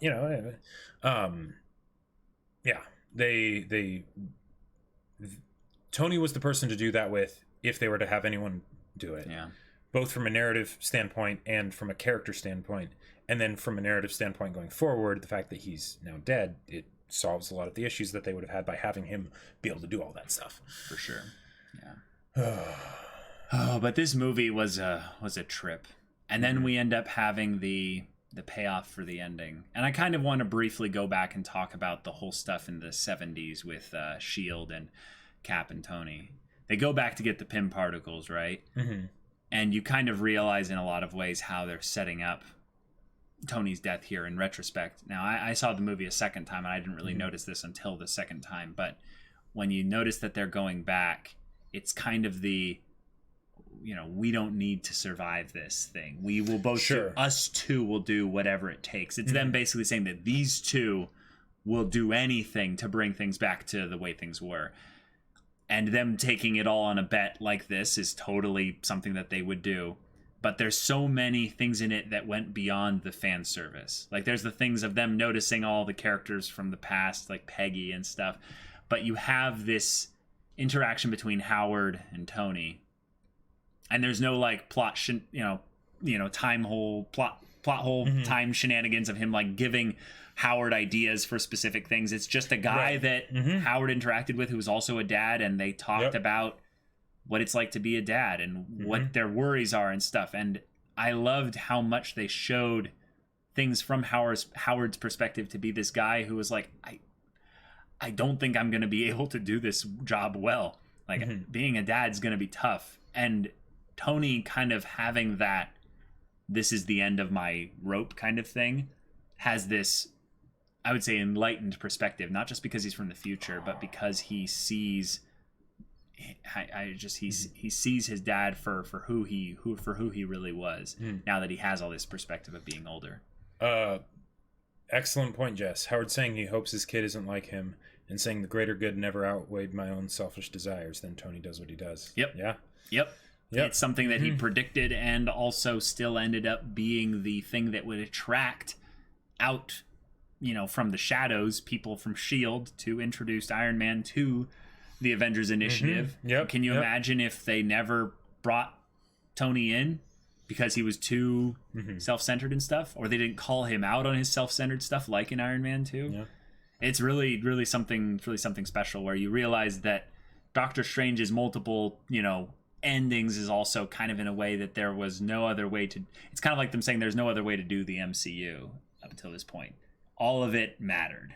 Like even though a lot of it didn't matter, obviously, because they flubbed certain things along the way, it's kind of like saying this is the way it had to be. And I like that. It's something that's obviously fan servicey, but if you're going to take people on a journey this long, give them a really cathartic end. Even if it doesn't make perfect sense under a magnifying glass. In this movie was so damn high. And a lot of it does hold up to a magnifying glass. Like a lot of it, in fact, it gets better with the magnifying glass. So and then Cap looking at Peggy through the window. How she didn't see him, I don't know, but that. I kind of wanted to wait to talk about Cap's arc until we talked about the very end here, because I think Cap's arc of being a man who's disconnected, and when he goes into, I would say, the most interesting story arc for him was with Winter Soldier, where he realizes that he's so stuck in the past still, even after kind of going through everything there, that he will quickly abandon everything just because Bucky's alive. And it's something that they reiterated here when, two Caps are fighting, and he's like, Bucky is alive. And it just, shakes the entire universe of Yep. past Cap. Yep. And then he knocks him out and stuff. Yeah. So there's Yeah. there's so much to be said for when, you know, Cap has this moment of realizing, oh, I can do the thing and save everyone and be the kind of the, you know, him and his savior complex of having to be the best boy. Mm-hmm. Yeah. And when he goes back to, you know, 1970s and he sees basically everything's right here. Like everything I would need to live my life and have it be happy is right here. I don't need to search for that. Everything that Tony was talking about and everything that Tony is basically putting on the line in order to do this. Yeah. I can have it. Yep. Yeah. And then once he's given the opportunity by Banner to go back and fix all the problems, kind of just conveniently kind of check all the boxes of doing all the things exactly there. Even though, and we'll talk about it in a little bit, there's a lot of things that they did that there's no way they can fix those kinds of like things. Loki disappearing, or like just the fact that they interacted with certain universes in certain ways. Yeah, like giving information into things. Let's just say Captain America, when he wakes up in that universe, is definitely going to question what the hell happened. Yeah, you know, and yeah. Anyways, we'll get into that, but we end up having the death that wasn't a death. I love that they were willing to give this to Cap because I don't think the transition to a new Captain America is going to be the smoothest one in terms of how they write it. I don't either. I think that that's even if they gave it, even if they gave it to Bucky, I still think it wouldn't have been handled as well as it. Well, yeah, because because the thing is that Bucky would have made way more sense with how they had, like, even though in the comics, like, both of them in different comic things become Captain America, Bucky was the one that had gotten more focus and stuff in the movies and everything. But even then, he doesn't have attachment really to the other characters of the MCU. So how would they do that? Right. Yeah. Yeah, but I gotta say, there is some foreshadowing about him being, you know, Sam, the whole World War II, propaganda thing of the military needs you. That's Uncle Sam. Uncle Sam. Yeah. Oh yeah, and future Cap uses scepter on the past Cap. Yep. That's something that I'm not sure actually happened. Did that actually happen? Oh, he put it there to make him pass out, I think. Right. But theoretically, something he theoretically could have wiped his memory. Yeah. Right. It's kind of the stick do thing. I don't need to know how stick works. Glow stick of destiny. Glow stick of destiny. Does not require attunement. Yeah. Right. So, so that's that whole journey that Cap goes on was basically a movie's worth of story that they condensed into 5 seconds and then had the consequences of it be something that's real and emotional and we get to see it and it's there. Even though it doesn't make sense that he's actually back in their universe, but whatever. But still, that's something that will probably be the thing that not only saves this world from, craziness and what have you, but also end up spilling over with the butterfly effect to creating the Marvel, cinematic multiverse, essentially. Right. If they're actually going to do the Marvel cinematic multiverse with what they're teasing in Spider-Man Far From Home. They don't have to do it, but it might be just that there were enough things happening that end up being a thing. And there are greater beings in the Marvel, universe than Thanos out there that might end up just realizing that there's a bunch of Infinity Stones being used over and over and over again. So who knows? But MCU Bucky looked like he wanted to take a nap, maybe go back to Wakanda and tend to his goats. I could see that being a great ending for him too. Yeah. I think Bucky wants to have some peace for sure. Yeah.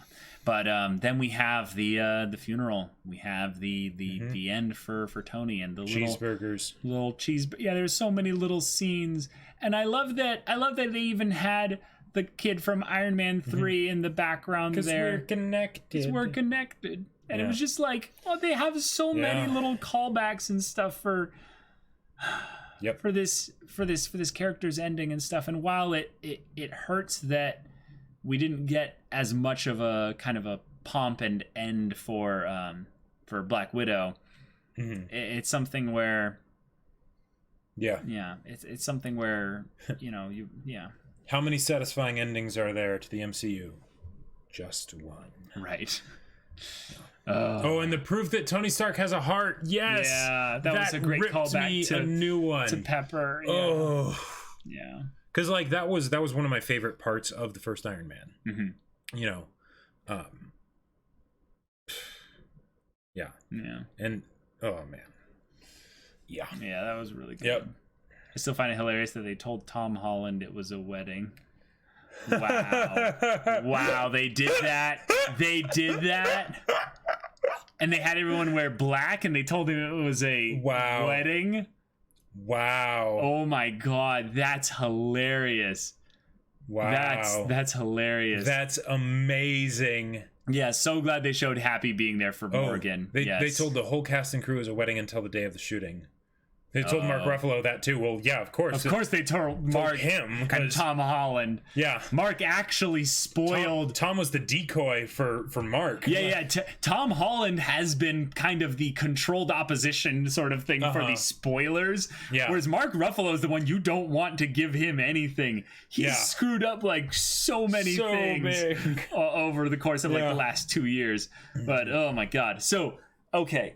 We end up having like this I would say very sad, bittersweet, but yes, cathartic ending of everything working out and everyone who's survived kind of getting this realization that in some way Thanos's whole plan of resetting everything to have a grateful universe. Yeah. Here's something that's kind of crazy to think about. If the Hulk restored everyone. Now think about this. If the Hulk restored everyone with his snap, you might have a grateful universe. In some ways, Thanos' goal might have been realized in a weird way. But here's another crazy thing to think about.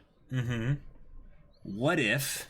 Now I think they were pretty specific, saying that Banner got everyone, but what if he only got everyone back on Earth?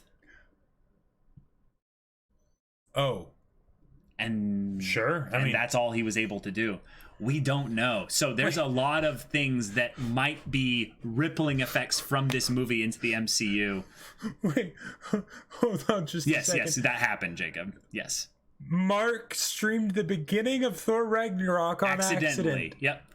How does that even happen? He had like an Instagram story or something that was live, and he was talking with some people before the movie, and then when they're like, "Oh, put your phones away," he presses the power button on his phone and just puts it in his pocket, which obviously is still not enough. That's just turning off the screen. So yeah.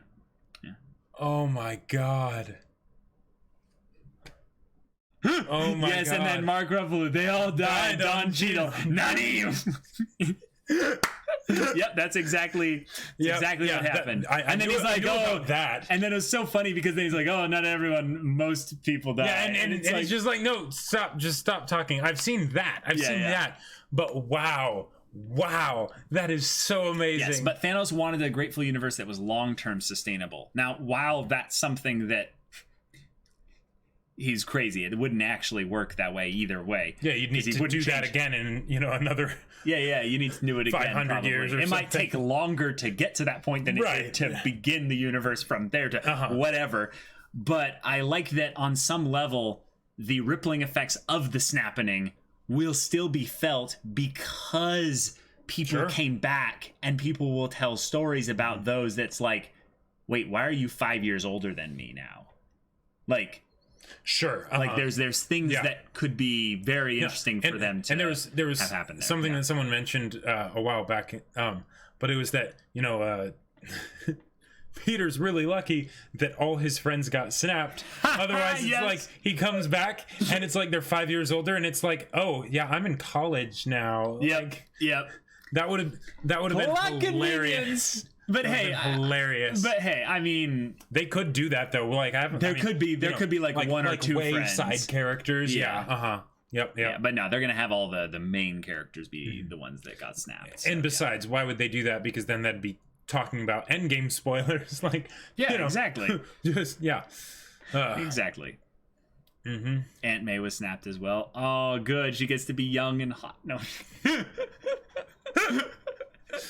But yeah, Thanos was dumb. Between 1950 and 1987, Earth's population doubled from 2.5 to 5 billion people in just 37 years. Well, this is the other thing that we're basically at the point where we can talk about the nitpicks of Endgame. The main thing that actually was kind of dumb with Thanos is there's this jumping technology in the MCU that every ship has, down to the basic ship that Quill has. Okay.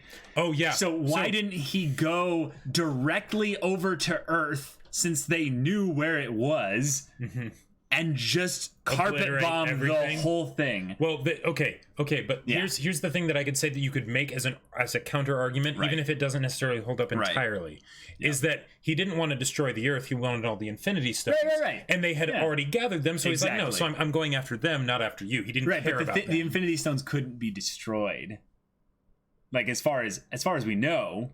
Well, maybe they could. Also, because the way they did the multiverse thing, he wouldn't have arrived in the past. Like, he would have arrived in the past, but the thing is, by doing that, he went to a different universe.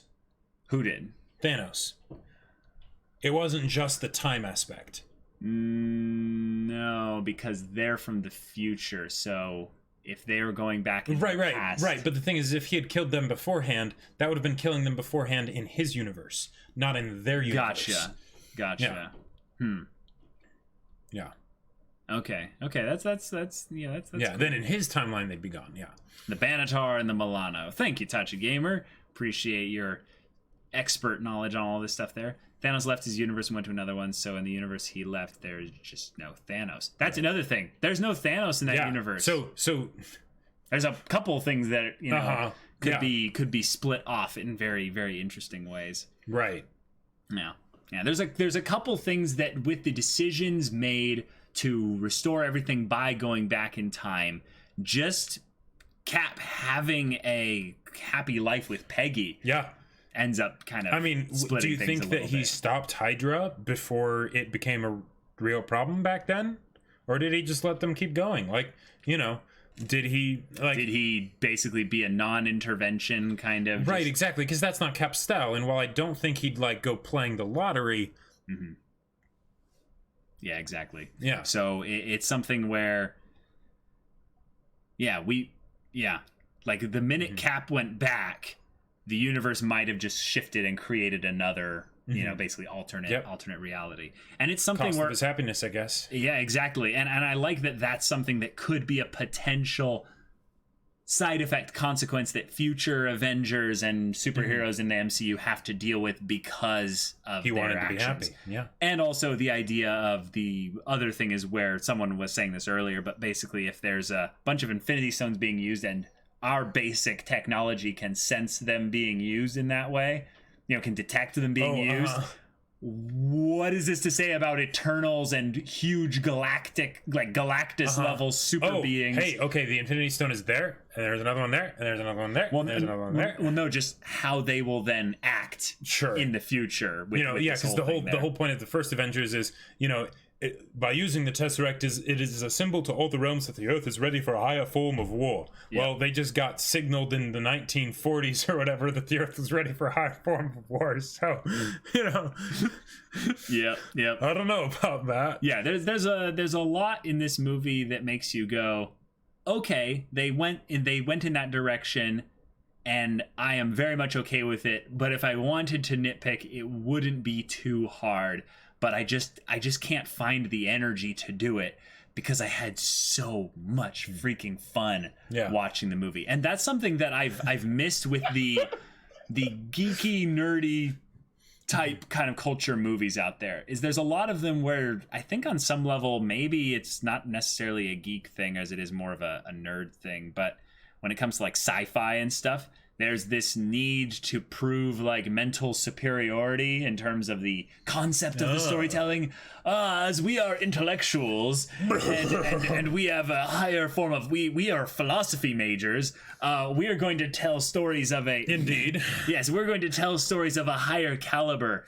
And then Marvel Comics just comes along. They're like, we're gonna make a comic book story. We're gonna have colors be everywhere. Yep. We're gonna have a giant guy that smashes a flying kaiju beast thing, and then we're gonna have all this spectacle going on for like a 20-minute battle or something like that. Blueberry? Yeah, exactly. Yeah, it's fantastic. Jacob, put the grasses down. Don't worry. Yeah. Actually, yeah.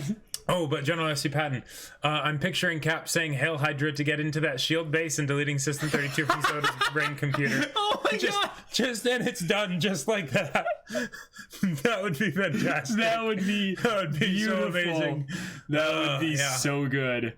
And there'd be all these Hydra agents just like, it's coming eventually. And then like one by one they all get arrested like at their homes, just like, wait, what? Well, no, the thing is, okay, Bucky still being the same doesn't change anything about what Cap did, because Cap is technically, he lived in a different in a different universe, so he came back to this universe to, I guess, say hi. Which has some potential Which also problems. has some potential problems, but yeah. I would love to see an actual philosophy major criticize Thanos. No, all the philosophy majors are probably out there agreeing with Thanos. Well, not all of them, just half of them. Sure. Jacob, put the grasses down. Yes, exactly. Yeah, no grasses yet. That's for tomorrow. Yep, exactly. And no, I mean, Steve didn't do anything to change the timeline any more than just staying with Peggy, since Bucky is still messed up, unless there's another perfectly fine old man Bucky somewhere else. Yeah, I guess we'll just have to see. And in some ways, yeah. There will be many MacGuffins that are just glowy things. That's true. Mm-hmm. That's true. Yeah, but hey, maybe if they do the Marvel Cinematic Universe, then we could get an Into the Spider-Verse tie-in to it all too. That would be pretty sweet. We could have a live-action Nick Cage Spider-Man. Oh my god! Imagine how amazing that would be. Beautiful. No, it would actually be animated. It would be kind of like how the anime Spider-Man girl comes into the whole thing. Maybe it's like a different art style, but that would be hilarious. But I just like to think that we'd get Nick Cage actually in a Marvel movie being like, sometimes I let the match burn down to my fingertips just so I can feel something, anything. Oh my gosh, that would be wonderful. Yeah. The theory Thanos' worldview kind of relies on has been discredited for decades, yes. Plus, the inherent idea of removing half of people will fix everything is a ridiculous oversimplification of how population growth works. Yes. Yep, exactly. Alternate resolution to the Infinity Saga. Pass a DC 40 diplomacy and knowledge philosophy check to convince Thanos that he's dumb. You know what? I would roll that character. I would try to get them to level 20. I would totally do it. It would be the most ridiculously like complex rogue intellect. What would that be? Like intellect and charisma base? I mean, it depends. Because I need all those proficiencies. If you need both of them, yeah. Mm-hmm. Well, actually, no. You'd want to be a bard, because they could either, if you're a lore bard, then you can add your inspiration die onto ability checks. Yes. So then you're at the expertise bonus plus. There you go. Plus the D12. I could pass a DC 40 pretty easily then. Yeah. Well, not easily. Although then the rogue has the whole, but you're not going for minimum. You're not going for low rolls. You need to get the high rolls anyways. Yeah. I need to make it at the very least a 50-50. Yep. Mm-hmm. So like a plus 30 on the modifier. Nick Cage acting. No thanks. Oh man, I can't wait for the Asgardians of the Galaxy. Yes, that is Guardians. So amazing. Guardians 3, and they freaking got back. Shoot. James Gunn. They got back James Gunn too. Yep. So I'm so hyped for that. Yeah. So hyped for that. That's gonna be awesome. Somewhere out there is a Nega Thanos trying to collect Infinity Stones to double the resources. I love it. It's fantastic. Yeah. Yep. Just spit some sick rhymes about how Malthus was whack. Wait, what? I have no idea. Maybe that's a philosopher. Oh, okay. I love his fanaticism, though. It's what makes him the villain. He's the Mad Titan. Yeah, that's true. That's true. He needed to be a dramatic character, right, and a simple character also at the same time. Right. The simplicity of Thanos is, I think, where the genius comes in, because they have him do crazy things, but the thing is that from his perspective, he isn't crazy, so he doesn't act crazy. Yep. It's just that there's a part of him that's off. Right. Yeah. Right. Exactly. I'm hoping for a Thor 4 as well with Taika Waititi. I don't know if they would do a Thor 4. Yeah, I don't think so. I think they're done with that. I think they might do it, but I would be more interested in them doing combo movies like they did with Thor Ragnarok, but instead of it being a Thor movie, it's a Guardians movie. For Here's instance. one last nitpick I do have. Why are all the Asgardians still alive? Because there was the whole thing of, okay, they leave when Thor Ragnarok, but then Infinity War starts, and they've all been defeated. They're all just lying there, assumed dead. Like, I don't know why Thanos wouldn't kill them. And he killed half of them on the ship. That was why. Oh, where'd the other half go? They were just still there? Like, because he blows up the ship at the end, doesn't he? So... Yeah, they got off with escape pods and stuff. That was where the distress signals came from. They went to Earth, yeah. Half of the Asgardians survived. Oh, okay. And then there was the snap. So they theoretically were knocked down to potentially a quarter. Sure. Rounded off, yeah. Gotcha. Yeah. Yes. This doesn't have to do with anything, but Thanos' voice actor makes him sound so real and scary. It's not just a voice actor, mocap acting. Yes, he's absolutely fantastic. Yeah. Josh Brolin, I believe, did an incredible job. Yeah, every time he's just sort of sitting there, like, talking. It's like, he really seems like he believes it. Like, he really does. Yep. Yeah. Jekka Game 89, thank you so much for the follow. And Bluff 2840, thank you so much for the follow as well. Yes. Glad to have you here. I would want Tobey Maguire to be in the live action Spider Multiverse. Oh my god. They'd have to have it be the emo Tobey Maguire. Right. Would need to do that. We don't talk about that. Yeah, exactly. Oh my god, yes. Yep. So there we have it. Like Avengers Endgame, we're set up for the next kind of chapter of the MCU being an exploration maybe of where do you go once you open up the universe like that. Right. In some ways, I think you go crazy. And I'm really excited for crazy Marvel movies. Like the Guardians of the Galaxy was considered a huge risk by Marvel and Disney to make because it delved so much into space stuff. So in some ways, they made an actual kind of safe formula kind of representation of everything, except for everything with Rocket and Groot was not safe. They went all in on that. They knew what they were doing, and they knew what they were doing, and it worked so well. So yeah.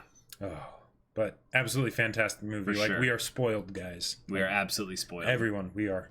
Yep. Spoiled. Yep. Ramis is right. There's the Adam Warlock tease at the end of Guardians 2. So, sure. There's some serious stuff that can happen there. That's another, like, Captain Marvel level power character in terms of the MCU and comics and stuff. Yeah. Haha, Infinity War is listed on Malthus' Wikipedia page as usage in popular media. Oh my gosh, that's funny. And then they acquired Fox, so now we can get X-Men in the multiverse as well. So yeah, it's pretty crazy. Hugh Jackman, you're not done yet. The Eternals is coming, so more cosmic shenanigans. Yep, that's gonna be nuts. I'm glad Thanos is the dirty kind of brownish purple in this movie and Infinity War instead of the weird neon lilac purple he was in some of those end credit scenes. Same here. Yeah, his CGI was touched up as CGI got better over the years. So that was something that was pretty special. Galactus, yes, Galactus. Oh my god. And we can get a better Silver Surfer finally. Logan still go. Oh god. Yeah, I feel ya. Adam Warlock gets his power from the Soul Realm, which could be how they get Gamora and possibly Black Widow back. Yes! Oh, and Doctor Doom, too! The Darth Vader of the freaking Marvel comics and stuff. I'm not taking that on hearsay because everything I've seen of Doctor Doom sucked balls. But, okay. He, like, you know how Iron Man was, like, humans' potential with intelligence? Doctor Doom is that, but like, was Doctor Doom based off of Darth Vader, or was Darth Vader based off of Doctor Doom? No. Doctor Doom was based off of Vader. Okay, for sure. Yeah. Wait. Actually, that's a good point here. Hold on. Yeah, Jacob. Don't think about the movies. Yeah, Doctor Doom. Oh, right. Yeah. It's a very cheesy name, comic booky type thing there. But actually, that's a good question. Yeah, Doctor Doom came before Vader. Right. That's the thing. That's the thing that's crazy. That stuck in my mind and been like, okay, gotcha. So then he must be good if he helped inspire Vader. Yeah. Yeah. Yeah. Wow, Doctor Doom is the only villain you care about in Marvel. Gotcha. Wow, yeah. But not the movies, Jacob. He sucked in the movies. Next arc of MCU should be Secret Invasion. Oh. No idea what that means. Probably some kind of secret invasion. But it's good. Yeah. There was a point at one time, I think it was about 5 or 6 years ago, I went and just ate up MCU, like Marvel Comics lore and the whole kind of stuff there. And yeah, it's pretty good. It's pretty good. So y'all, thank you so much for hanging out with us and talking with us about this incredible movie. Amazing movie. I think we should start doing a thing, Jacob, where we sort of tease what the next podcast will be a little bit, so that people But Caleb, we can't let them know that we don't actually have any idea what the next podcast is. But we actually kind of do. Yeah. Well, okay. But the thing is, will we have actually watched that by the time we end up doing the next podcast? Yeah. It's not what you think it is. It's the... Remember the idea of the... Oh! Yeah. Do you want to have that be the next podcast? I mean... Sure. I mean, we already did one on the one, but we hadn't done one on the other. But so kind of the whole topic of... Okay. Yeah. This is something that actually someone in our Discord just kind of said, and I was like, yes, I want to do that anyway. But what about discussing the topic of last year's anime of the year? And some specific stuff surrounding that. Yeah, I mean, that could be pretty good. There is no way telling you guys ahead of time what we're going to do could result in any kind of bad stuff happening. Nope, not at all. Yep. Yeah. Exactly. Mm-hmm. Yeah. Shazam was amazing. Yes. Shazam. Oh my gosh. So y'all, thank you so much for hanging out with us here. Hope to see you in future Twitch streams. We've got our Berserk manga review tomorrow. Yep. Everything is at 3 p.m. Pacific time. Yeah. On Thursdays, we're going through an Undertale playthrough for the first time together. And then on Fridays, I'm doing a Witcher 3 playthrough. So leave a follow so you can stay up to date on all that stuff. If you are a subscriber, just make sure to claim that access into our private Discord so you can be involved in the community line of things. There's a lot of cool stuff in there. So be sure to check that out. And sync up the Twitch and Discord and all that. Yes, sync up your Twitch and Discord accounts so that you can get your Twitch subscriber roll. Exactly. But hope to see you all later. But until then, we're Semblance of Sanity. I'm Caleb. I'm Jacob. And we'll see you all next time. So Jacob, all those Battle Lines books in the garage. Yeah, I signed all the signed copies the other day. So finally got something that actually looks good, and now they're signed, and now I'm just dealing with Amazon and the whole thing of, because there's a lot of back end red tape for that. Right. A lot of crazy stuff. Keep everything lined up. So you guys have a lot to look forward to. You do indeed. In fact, one of the things that I'm most excited for you to be able to experience